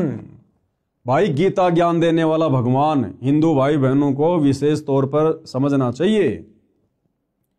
ये गीता जी का ज्ञान पढ़ाया जा रहा आपको, कौन सा अध्याय है, कौन सा श्लोक है, आगे चलकर आपको गीता प्रेस गोरखपुर से प्रकाशित उस गीता के पेज भी दिखाए जाएंगे आपकी संतुष्टि के लिए। तो गीता का ज्ञान देने वाला भगवान खुद कह रहा है कि जो व्यक्ति चारों वेदों में और गीता जी में जो साधना करनी चाहिए, जो लिखी हुई है, उस साधना को ना करके और मन कल्पित घोर तप करते हैं, यानी कावड़ लाना, पैदल यात्रा करना, बद्रीनाथ जाना, केदारनाथ जाना, अन्य घोर साधना करना, कहते हैं उस व्यक्ति को तू राक्षस स्वभाव का जान, आसुर प्रवृत्ति का। और गीता ज्ञान देने वाला कह रहा है कि ऐसे प्राणी इस मनुष्य शरीर में विराजमान कमल दल में देवी देवताओं को भी दुखी करते हैं। और गीता ज्ञान दाता कहता कि ऐसे आसुर स्वभाव वाले प्राणी मुझको भी दुखी करते हैं, और ऐसे व्यक्तियों को तो शरीर छोड़ने के बाद में मैं घोर नरक में डालता हूं, नरक में। गीता अध्याय 17 श्लोक 5 और 6 में इस प्रकार कहा है, जो मनुष्य शास्त्र विधि रहित यानी शास्त्र विधि को त्याग कर केवल मन कल्पित घोर तप को तपते हैं, वे शरीर में प्राणियों व कमल चक्रों में विराजमान शक्तियों को तथा हृदय में स्थित मुझको भी दुखी करने वाले हैं, वो कृष्ण करने वाले हैं। उन अज्ञानियों को तू आसुर स्वभाव के जान, यानी राक्षस प्रवृत्ति वाला जान उनको। उपरोक्त गीता शास्त्र के उल्लेख से स्पष्ट हो जाता है कि इक्ष्वाकु वंशी नाभिराज तक यानी सत्य युग में लगभग 1 लाख वर्ष तक वेदों यानी गीता वाले ज्ञान अनुसार पूजा की जाती थी। यानी सतयुग में जिस समय अयोध्या के राजा नाभिराज थे, उस समय शास्त्रों के अनुसार साधना की जाती थी। लेकिन नाभिराज के बाद जब अयोध्या के राजा ऋषभ देव जी बने, तो ऋषभ देव जी ने ये चारों वेदों वाली साधना को त्याग दिया था और मनमाना आचरण करना शुरू कर दिया था। उपरोक्त गीता शास्त्र के उल्लेख से स्पष्ट हो जाता है कि इक्ष्वाकु वंशी नाभिराज तक यानी सतयुग में लगभग 1,00,000 वर्ष तक वेदों यानी गीता वाले ज्ञान अनुसार पूजा की जाती थी। उसके पुत्र ऋषभदेव जी से यानी नाभिराज के पुत्र ऋषभदेव जी से शास्त्र विधि त्याग कर मनमाना आचरण प्रारंभ हुआ। यानी जैन भाई जिसे अपना प्रथम तीर्थकर कहते हैं ऋषभदेव, उस ऋषभदेव ने सतयुग से ही चारों वेदों वाली साधना को छोड़कर मनमुखी साधना शुरू कर दी थी। तो गुरुदेव भगवान का कहने का मतलब है कि जब तुम्हारे प्रथम तीर्थकर ऋषभदेव ने सतयुग में ही मनमाना आचरण करना शुरू कर दिया था, जिस भक्ति के करने से ना सिद्धि मिलती है, ना रिद्धि मिलती है, ना सुख होता है, ना मोक्ष होता है, तो वर्तमान के जैन भाई महावीर स्वामी को अपना परमात्मा मानकर भगवान मानकर जो साधना कर रहे हैं, उस साधना से तो जैन समाज के भाई बंधु लाख जन्म भी सुख और मोक्ष प्राप्त नहीं कर सकते।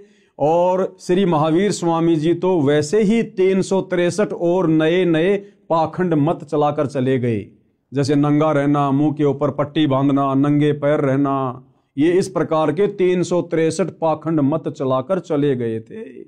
सूर्य अस्त होने से पहले भोजन कर लेना, प्याज लहसुन का प्रयोग नहीं कर लेना, ये पाखंड मत में आते हैं जो महावीर स्वामी जी ने शुरू किए। और सनातनी पूजा का अंत हुआ, यानी सतयुग में जब से ऋषभदेव जी ने शास्त्र विधि को त्याग कर मनमानी साधना शुरू की, उसी समय से सनातनी पूजा का अंत हुआ, उसी समय से सनातनी पूजा समाप्त हो गई थी। श्री ऋषभदेव जी की पूजा यानी घोर तप करना वेदों के अनुसार साधना नहीं है, इसलिए ऋषभदेव जी की भक्ति शास्त्र विधि त्याग कर मनमाना आचरण था, जिससे उनका जीवन नष्ट हो गया था। यानी ऋषभदेव जी 84 लाख योनियों में चले गए फिर गधे कुत्ते सुअर बनने के लिए, उनका मोक्ष नहीं हुआ। प्रमाण श्रीमद् भागवत सुधा सागर सुख सागर उस पुराण में इस प्रकार है। क्या लिखा हुआ है? एक समय ऋषभदेव जी मुख में पत्थर का टुकड़ा लेकर नग्न अवस्था में वन में घूम रहे थे। जंगल में आग लग गई, उस दावानल में ऋषभदेव जी जलकर मर गए। यह पौराणिक कथा है। क्या ये गति यानी मुक्ति हो गई? उसी समय से ये शास्त्र विधि त्याग कर मनमाना आचरण सब ऋषि जन करने लगे। प्रमाण के लिए किसी भी पुराण को पढ़ो, लिखा है कि उस ऋषि ने इतने वर्ष घोर तप किया, उसने इतने वर्ष तक तप किया आदि आदि, फिर वे शास्त्र विधि विरुद्ध साधक ऋषिजन अपना अपना अनुभव जो शास्त्र विरुद्ध साधना से हुआ उसका कथन करने लगे। अन्य ऋषिजन एक दूसरे की सुनकर आगे उन्हीं शास्त्रों के विपरीत ज्ञान को सुनाने लगे, जिनसे 18 पुराण बन गए। यानी सतयुग में अयोध्या के राजा ऋषभदेव जी ने चारों वेदों वाली साधना को त्याग कर जो मनमाना आचरण किया, पाखंड किया, आडंबर किया, उसको आधार बनाकर फिर आगे ऋषि मुनि साधु संत महात्माओं ने वैसी भक्ति करनी शुरू कर दी ऋषभदेव जैसी वाली। घर परिवार को छोड़कर संन्यास लेकर जंगलों में चले जाते थे, गुफाओं में रहा करते थे, घोर तप किया करते थे, जिस घोर तप को तपने के लिए गीता जी मना कर रही है। और आगे चलकर उन साधु संत महात्माओं को समाधि अवस्था में जैसा भी अनुभव प्राप्त हुआ, ये काल ऐसे सबको भ्रमित रखता है। और जैसा भी उनको अपनी भक्ति साधना से तप करने से जो भी अनुभव प्राप्त हुआ, उस अनुभव को आगे चलकर उन साधु संत महात्माओं ने आम व्यक्तियों के लिए पुस्तकों के रूप में लिखना शुरू कर दिया, जिससे 18 पुराणों की रचना हुई, 18 पुराण बने। और वही 18 पुराण आज हम हिंदू समाज के भाई बहन पढ़ रहे हैं, जिन पुराणों में गीता और वेदों के अनुसार शास्त्र अनुकूल साधना नहीं है। 90% ज्ञान इन 18 पुराणों में उन साधु संत महात्माओं का जो उन्होंने मनमाना आचरण किया, जैसा उनको अनुभव हुआ, केवल वही वर्णित है जो हमारे किसी काम का नहीं है। यानी इन 18 पुराणों में जो ज्ञान गीता और चारों वेदों से मिलता है वो सत्य है। इसके अलावा उनका जो अपना पर्सनल भक्ति अनुभव है वो हमने स्वीकार नहीं करना है। वो शास्त्र विधि को त्याग कर मनमाना आचरण है, मनमाना ज्ञान है, जिससे हमारी मुक्ति संभव नहीं है। पुराण ऋषियों के अनुभव की देन है। ये पुराण क्या है? ऋषियों के अनुभव की देन है, जिनमें सारा का सारा ज्ञान वेदों व गीता के विपरीत है।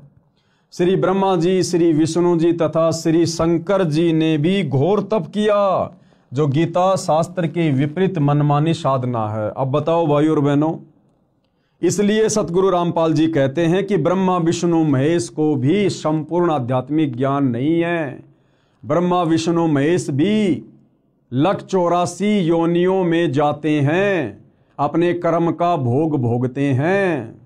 इनके पास भी मुक्ति का साधन नहीं है। क्यों? क्योंकि ब्रह्मा विष्णु महेश भी शास्त्रों के विरुद्ध साधना करते हैं। इस कारण से भाइयों और बहनों, उस परमपिता परमेश्वर को, परम अक्षर ब्रह्म को, सत्य पुरुष को, कबीर देव को सत्य साधना बताने के लिए इस पृथ्वी पर स्वयं ही मनुष्य रूप में, मनुष्य के बच्चे के रूप में प्रकट होकर आना पड़ता है, ये ज्ञान आप और हमारे तक पहुंचाने के लिए। और हम उनके द्वारा बताए गए सूक्ष्म ज्ञान को इतना जल्दी स्वीकार नहीं करते हैं। क्यों? क्योंकि तब तक हमारे ऊपर हमारे धर्म गुरुओं के अज्ञान का बहुत गहरा रंग चढ़ चुका होता है। हम केवल उन ऋषि मुनियों के द्वारा लिखे गए पुराणों वाले ज्ञान को ही सत्य ज्ञान मानकर साधना में लगे हुए होते हैं, जिस कारण से वो सत्य ज्ञान हमें सत्य प्रतीत नहीं होता है। वर्तमान में सनातन धर्म का नाम वैदिक धर्म तथा हिंदू धर्म भी प्रचलित है। यानी सनातन धर्म को ही वैदिक धर्म कहते हैं और हिंदू धर्म भी उसी को कहा जाता है। आदि शंकराचार्य जी ने देवी देवताओं की पूजा का विधान बताया और पुराणों के ज्ञान को सनातन धर्म यानी हिंदू धर्म में दृढ़ता के साथ प्रवेश कर दिया। ये जो हिंदू धर्म है, इसकी शुरुआत आदि शंकराचार्य जी से हुई। आदि शंकराचार्य जी आज से लगभग 3200 वर्ष पहले हुए हैं और उन्होंने यहाँ आकर हम प्राणियों को शास्त्रों के विरुद्ध, चारों वेदों के विरुद्ध देवी देवताओं की पूजा पर आधारित कर दिया, जिस कारण से हिंदू धर्म की शुरुआत हुई। आदि शंकराचार्य जी ने देवी देवताओं की पूजा का विधान बताया और पुराणों के ज्ञान को सनातन धर्म यानी हिंदू धर्म में दृढ़ता के साथ प्रवेश कर दिया। गीता अध्याय 4 श्लोक 1 और 2 को फिर पढ़ते हैं, जिनमें गीता ज्ञानदाता ने अर्जुन से कहा है कि मैंने इस योग यानी गीता वाले वेद ज्ञान को, क्योंकि श्रीमद् भगवत गीता चारों वेदों का सार है यानी संक्षिप्त रूप है, इस तथ्य को पूरा हिंदू समाज मानता है।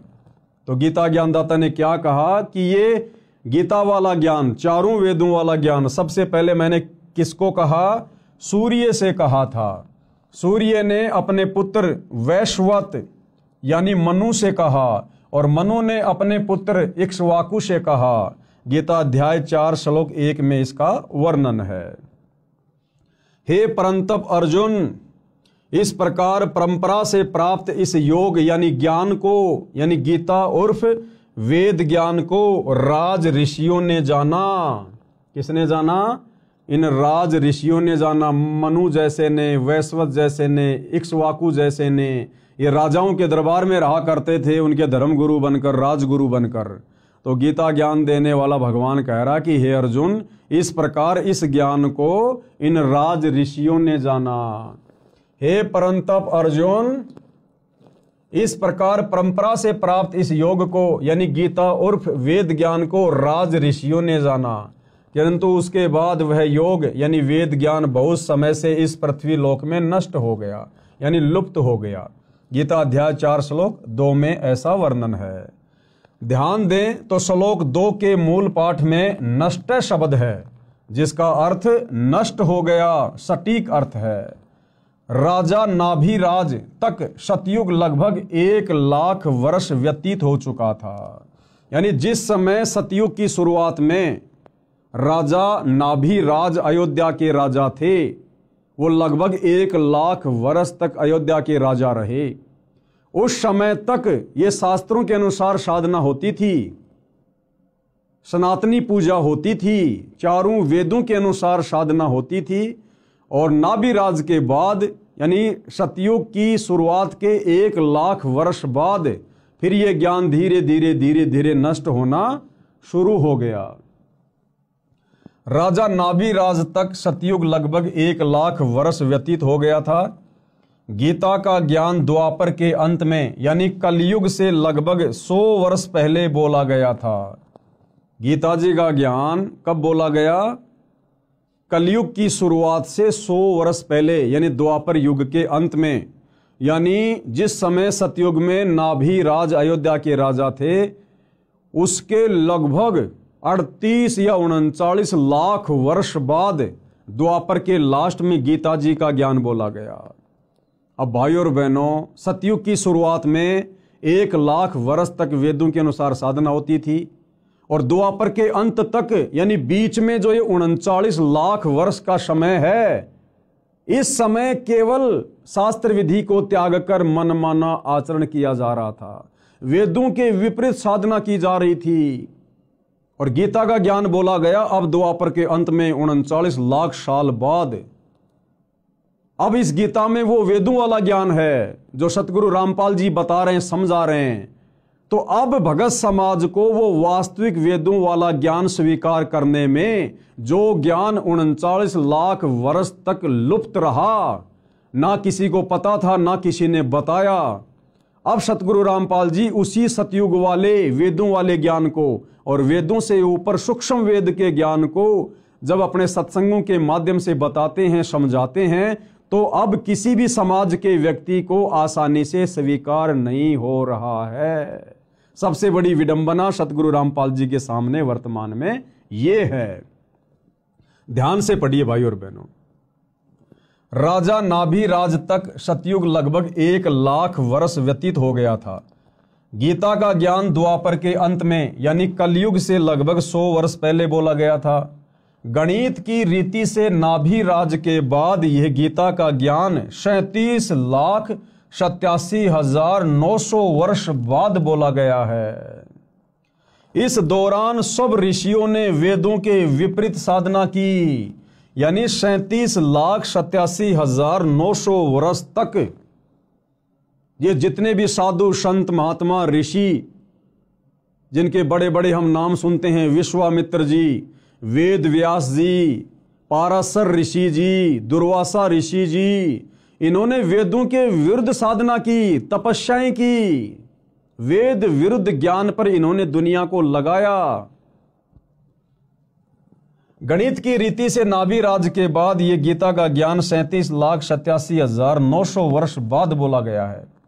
इस दौरान सब ऋषियों ने वेदों के विपरीत साधना की, जिसका प्रमाण तथा परिणाम 18 पुराण है। यानी इन 18 पुराणों में इन साधु संत महात्माओं ऋषियों की जो अपनी थ्योरी है, इन्होंने जो मनमानी साधना की और समाधि अवस्था में जैसा इनको अनुभव हुआ परमात्मा के विषय में, भक्ति के विषय में, उसी का वर्णन इन्होंने पुस्तकों के माध्यम से कर दिया, जिसको 18 पुराण कहा जाता है। यानी 18 पुराणों में कंप्लीट ज्ञान नहीं है, वेदों वाला ज्ञान भी नहीं है, गीता वाला ज्ञान भी नहीं है। ऋषि विशेष के अनुभव ज्यादा हैं जो हमारे किसी काम के नहीं हैं। पुराणों में कोई भी साधना गीता यानी वेदों के अनुसार नहीं है। इन पुराणों में कोई भी साधना वेद या गीता के अनुसार नहीं है। यहां केवल 2 शब्द लिख रहा हूं ताकि बुद्धिमान संकेत समझें। विस्तार से इस पुस्तक में आगे लिखा है। यानी सतगुरु रामपाल जी कहना ये चाहते हैं कि भाई, अगर आपने सत्य आध्यात्मिक ज्ञान समझना है, आपने वेदों वाला ज्ञान और वेदों से ऊपर सूक्ष्म वेद का ज्ञान समझना है, अपने मनुष्य जन्म को भक्ति करके सफल करना है, अपना मोक्ष करवाना है, दुखों से छुटकारा प्राप्त करना है, और जब तक हम यहाँ रहेंगे तब तक आपको सुख प्राप्त करना है, तो आपने बहुत ही धैर्य पूर्वक इस सत्य ज्ञान को जो वर्तमान में सतगुरु रामपाल जी के द्वारा बताया जा रहा है, समझाया जा रहा है, सत्संगों के माध्यम से या पुस्तकों में लिखकर, उसको बहुत ही धैर्य पूर्वक और निष्पक्ष होकर सुनने और समझने की आवश्यकता है। प्रमाण गीता के विपरीत साधना का गीता अध्याय 9 श्लोक 25 में कहा है कि जो पितर पूजता है पितरों को प्राप्त होगा। गीता अध्याय 9 श्लोक 25 में लिखा है कि जो व्यक्ति पितरों की पूजा करता है वो पितरों को प्राप्त होगा। यानी हम जो अपने बाप दादाओं के श्राद्ध निकालते हैं, ये पितृ पूजा है, ये भूत पूजा है। हमारे पूर्वज शास्त्रों के विरुद्ध साधना करके वो पितृ बन गए, जिनके हम श्राद्ध निकाल रहे हैं वो भूत बने हुए हैं। तो यदि हम गीता अध्याय 9 श्लोक 25 के अनुसार पितृ पूजा करेंगे, भूतों की पूजा करेंगे, श्राद्ध निकालेंगे, समाधि पूजेंगे, तो हम अपने पूर्वजों के पास चले जाएंगे जो भूत बने हुए हैं, जो पितृ बने हुए हैं। और पितृ तो वैसे महादुखी, तो भला कैसे हमारी मुक्ति होगी। इसलिए हमने बहुत ही धैर्य पूर्वक संत रामपाल जी के ज्ञान को सुनना और समझना पड़ेगा। गीता अध्याय 9 श्लोक 25 में कहा है कि जो पितृ पूजता है पितरों को प्राप्त होगा, यानी वो पितृ बनेगा। भूत पूजने वाला भूतों को प्राप्त होगा, यानी भूत बनेगा। और देवताओं को पूजने वाला देवताओं को प्राप्त होगा, यानी देवताओं के पास जाएगा। और मेरा भगत मुझे प्राप्त होगा। और जो देवताओं की पूजा करेंगे वो देवताओं के लोक में जाएंगे, देवताओं के लोक में जाकर उनके नौकर बनेंगे, उनके गण बनेंगे। और गीता ज्ञानदाता कहता है कि जो मेरी पूजा करेगा, इसकी पूजा गीता अध्याय 8 श्लोक नंबर 13 में लिखी हुई है कि ओम इति एक अक्षर ब्रह्म व्यवहारण माम अनुस्मरण ये परियाति तजन देहम सयाति परमाम गतम। कि भाई अर्जुन, मुझ ब्रह्म की साधना का एक ओम मंत्र है, और जो व्यक्ति अंतिम श्वास तक ओम नाम की साधना विधिवत करता है मर्यादाओं में रहकर, शरीर छूटने के बाद वो मेरे ब्रह्मलोक में आता है। और गीता अध्याय 8 श्लोक नंबर 16 में ब्रह्म कह रहा है कि मेरे लोक में आने वाला भी वापस नीचे जाता है, नरक भोगता है, 84 में जाता है। यानी पूर्ण मुक्ति ब्रह्म के ब्रह्मलोक में भी नहीं है। देवताओं को पूजने वाला देवताओं को प्राप्त होगा, यानी देवताओं के पास जाएगा। और गीता ज्ञान देने वाला कह रहा है कि मेरा भगत मुझे प्राप्त होगा।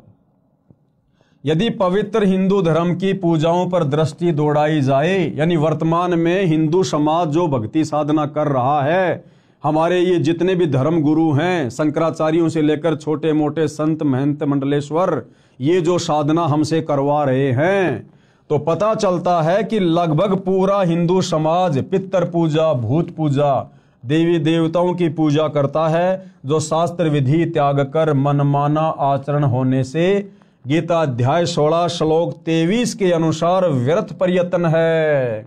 यानी वर्तमान हिंदू समाज में जो साधना प्रचलित है, उस साधना के करने से हमें किसी भी प्रकार से रिद्धि सिद्धि या मोक्ष प्राप्त सौपन में भी नहीं हो सकता है।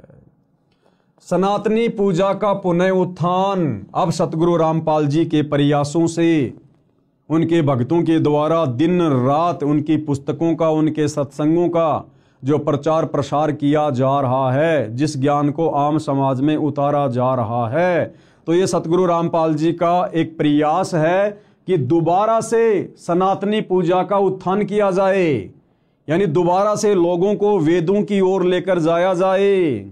ये बाकी जितने भी लोग सनातन की बात करते हैं, सनातनी होने की बात करते हैं, सनातन का झंडा लेकर कहीं भी खड़े हो जाते हैं, रैलियां निकालते हैं, इन लोगों को तो सनातन के सह का भी ज्ञान नहीं है, सह का भी, कि सनातन होता क्या है।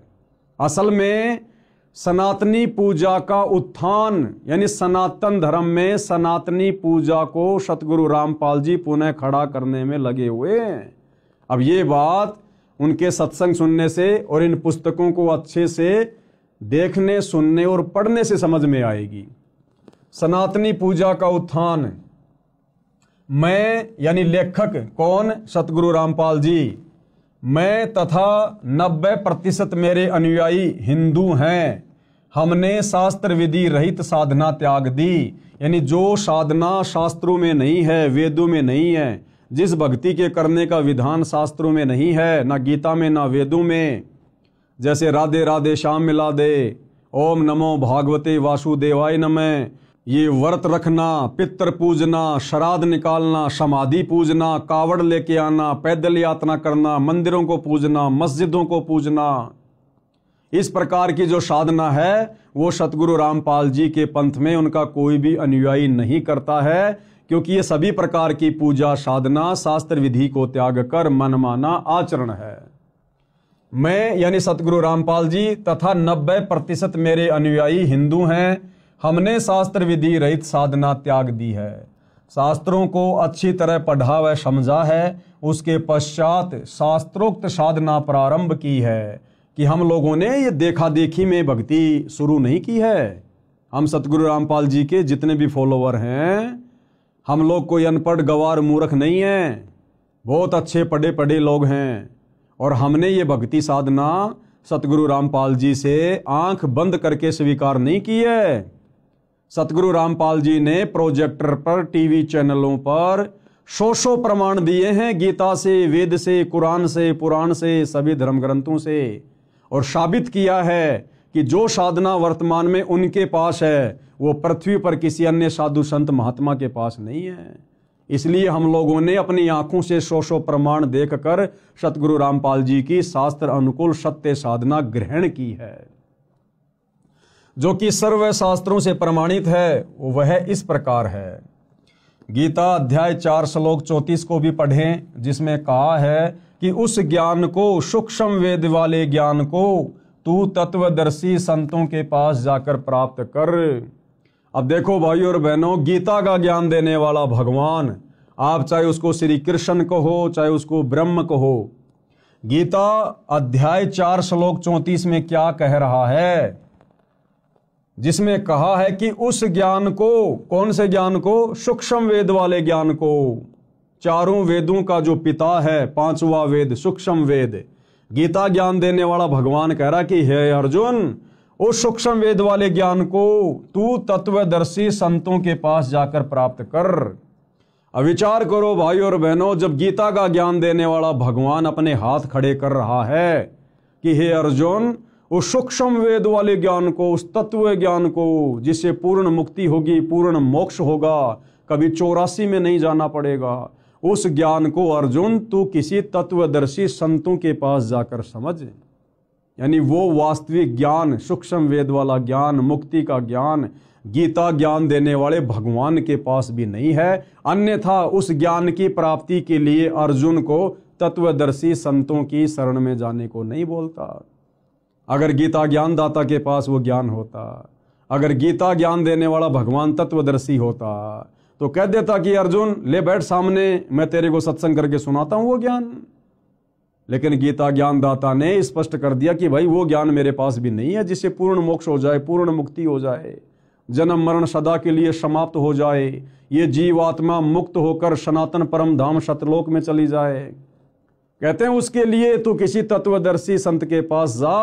और भाई और बहनों, वो तत्वदर्शी संत जिसकी तरफ संकेत गीता ज्ञान देने वाला भगवान गीता अध्याय 4 श्लोक 34 में कर रहा है, वर्तमान में निसंदेह इस पृथ्वी पर सतगुरु रामपाल जी हैं, जिन्होंने चारों वेदों को, गीता जी को, कुरान, बाइबल, तौरेत, जबूर, इंजिल, हदीसें, गुरु ग्रंथ साहिब, 18 पुराण, सभी धर्मों के सभी शास्त्रों का निचोड़ निकाल के रख दिया है।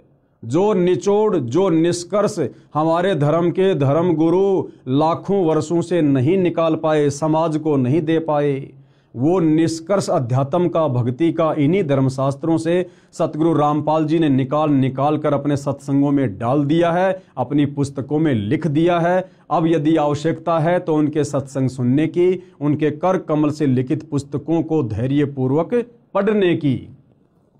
तो क्या कहा जा रहा है? गीता अध्याय 4 श्लोक 34 को भी पढ़ें, जिसमें कहा है कि उस ज्ञान को, यानी सूक्ष्म वेद वाले ज्ञान को तू तत्वदर्शी संतों के पास जाकर प्राप्त कर। विचारणीय विषय यह है कि तत्व ज्ञान गीता में नहीं है।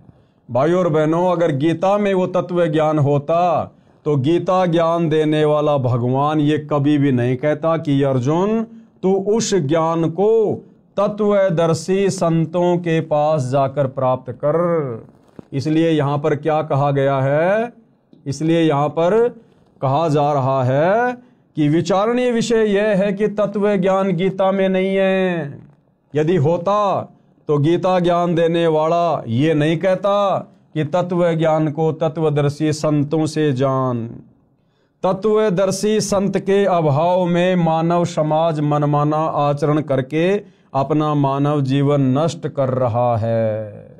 इस तत्व ज्ञान के अभाव में सतगुरु रामपाल जी को सतगुरु धारण ना करने के कारण, उनके प्रवचन सत्संग ना सुन पाने के कारण ये भगत समाज अपने अनमोल मनुष्य जीवन को वर्तमान में बर्बाद कर रहा है। भले चाहे कोई अपने आप को कितना ही ज्ञानी समझे, कितना ही बड़ा संस्कृत का ज्ञाता समझे, चाहे वो शंकराचार्य बन के क्यों ना बैठा है, वो व्यक्ति अपने मनुष्य जन्म को तत्वदर्शी संत की शरण के अभाव में नष्ट कर रहा है। और भाई और बहनों, जब ये ज्ञान गीता ज्ञान देने वाले भगवान के पास नहीं है तो यहां के शंकराचार्यों के पास में कहां से आ जाएगा। और शंकराचार्यों के पास नहीं है तो आम हिंदू समाज में ये ज्ञान कहां से आ जाएगा। तो सब लोग शास्त्र विधि को त्याग कर मनमाना आचरण करने में लगे हुए हैं, जिसका नतीजा अंत में नरक भोगना पड़ेगा। 184 योनियों में गधे कुत्ते सूअर के शरीरों में कष्ट उठाना पड़ेगा और युगो युगो यूं ही भूत प्रेत पितर बनकर भटकना पड़ेगा। जब गीता अध्याय 4 श्लोक 34 वाला तत्वदर्शी संत मिल जाता है, वह संपूर्ण अध्यात्म ज्ञान बताता है, जिसको सुन समझकर बुद्धिमान अपनी साधना शास्त्रों के अनुसार करता है, जीवन धन्य कर लेता है, एक धर्म यानी मानव धर्म बन जाता है। और सतगुरु रामपाल जी का नारा है, जब आप उनके कर कमल से लिखित पवित्र पुस्तक ज्ञान गंगा को पढ़ेंगे तो ज्ञान गंगा पुस्तक को खोलने से पहले ऊपर कवर पर लिखा है कि जीव हमारी जाति है और मानव धर्म हमारा, कौन सा, मानव। जीव हमारी जाति है, मानव धर्म हमारा, हिंदू मुस्लिम सिख ईसाई धर्म नहीं कोई न्यारा। संत गरीबदास जी, गांव छुडानी, जिला झज्जर, हरियाणा, भारत ने अपनी अमृतवाणी में कहा है कि गरीब ऐसा निर्मल नाम है, निर्मल करे शरीर, और ज्ञान मंडलीक हैं चकवे ज्ञान कबीर। आदरणीय गरीबदास जी को जब कबीर परमात्मा यानी परम अक्षर ब्रह्म सत्य पुरुष मिले, उनको सतलोक दिखाया, उनको ज्ञान दिया, उनका ज्ञान योग खोला, तो अपने परमपिता परमेश्वर कबीर साहिब की महिमा करते हुए, उनके तत्व ज्ञान का बखान करते हुए गरीबदास जी ने अपनी वाणी में क्या कहा है, गरीब ऐसा निर्मल ज्ञान है कि उस कबीर परमात्मा का ज्ञान ऐसा निर्मल है, ऐसा प्यारा है। निर्मल करे शरीर, यानी जब हम उसके ज्ञान को ग्रहण करके, उनकी शरण ग्रहण करके, उनके द्वारा बताई गई साधना करेंगे तो हमारा शरीर निर्मल होता चला जाएगा, हमारे पाप कर्म उस साधना के करने से कटते चले जाएंगे। और ज्ञान मंडलीक है, उस कबीर परमात्मा के तत्व ज्ञान के अलावा और पृथ्वी पर जो भी ज्ञान है किसी भी साधु संत महात्मा का, कहते हैं वो तो मंडलीक है। मंडलीक यानी क्षेत्रीय ज्ञान है। और ज्ञान मंडलीक है चकवे ज्ञान कबीर, और कबीर जी का जो तत्व ज्ञान है, शास्त्र अनुकूल ज्ञान है, वो तो चकवे यानी जैसे चक्रवर्ती राजा होता है, पूरी पृथ्वी पर उसका साम्राज्य होता है, तो कबीर जी का जो तत्व ज्ञान है उसको चकवे ज्ञान की संज्ञा दी गई है। यानी सारी सृष्टि में केवल कबीर जी का ही ज्ञान सत्य है। अर्थात संत गरीबदास जी ने कहा है कि सच्चा नाम ऐसा कारगर है जो आत्मा को निर्मल कर देता है। अध्यात्म ज्ञान शरीर के कष्ट भी दूर करता है। कबीर साहिब का अध्यात्म ज्ञान चकवे चक्रवर्ती यानी ऑलराउंडर है। अन्य ज्ञान मंडलिक यानी क्षेत्रीय यानी लोक वेद है। संत गरीबदास जी को 10 वर्ष की आयु में परमात्मा सर्वोपरि लोक सनातन परम धाम यानी सत्यलोक से आकर गांव छुडानी जिला झज्जर हरियाणा प्रांत में मिले थे उनकी आत्मा को ऊपर ले गए जहां परमात्मा रहते हैं। अब भाई और बहनों, वो परमात्मा कौन है, वो दिखने में कैसा है, उस परमात्मा की भक्ति क्या है, उस परमात्मा की प्राप्ति कैसे होगी, इन समस्त बातों का जिक्र हम इस पवित्र पुस्तक हिंदू साहिबान नहीं समझे गीता वेद पुराण इसके अगले एपिसोड यानी वीडियो नंबर 2 में समझेंगे। फिलहाल भाई और बहनों, इस पुस्तक की भूमिका पर हम वीडियो बना रहे हैं। इस पुस्तक का वास्तविक ज्ञान भूमिका समाप्त होने के बाद शुरू होगा। तो सभी से हाथ जोड़कर विनती है, प्रार्थना है, धैर्य पूर्वक आप जी इस पुस्तक पर बन रहे वीडियो को देखते रहिए। निसंदेह परमपिता परमेश्वर कबीर साहेब यानी वर्तमान में जो सतगुरु रामपाल जी के रूप में धरती पर प्रकट हैं, उनके आशीर्वाद से यदि हम उनसे प्रार्थना करते रहेंगे तो अवश्य वे हमें सद्बुद्धि प्रदान करेंगे, हमारा ज्ञान योग खोलेंगे और हम इस अनसुलझे आध्यात्मिक ज्ञान को उनकी विशेष दया से समझते जाएंगे और अपनी आत्मा का कल्याण करवाएंगे। तो भाई और बहनों, गुरुदेव भगवान के आशीर्वाद से आज के इस वीडियो में केवल इतना ही। कल परमपिता परमेश्वर जी के आशीर्वाद से रात्रि 9 बजे सभी भाई बहन दास के फेसबुक पेज पवन दास इस लाइव के ऊपर लाइव जुड़िए। तब तक गुरुदेव भगवान हम सबको आज्ञा दें, आशीर्वाद दें। बंदी छोड़ सतगुरु रामपाल जी भगवान की जय हो।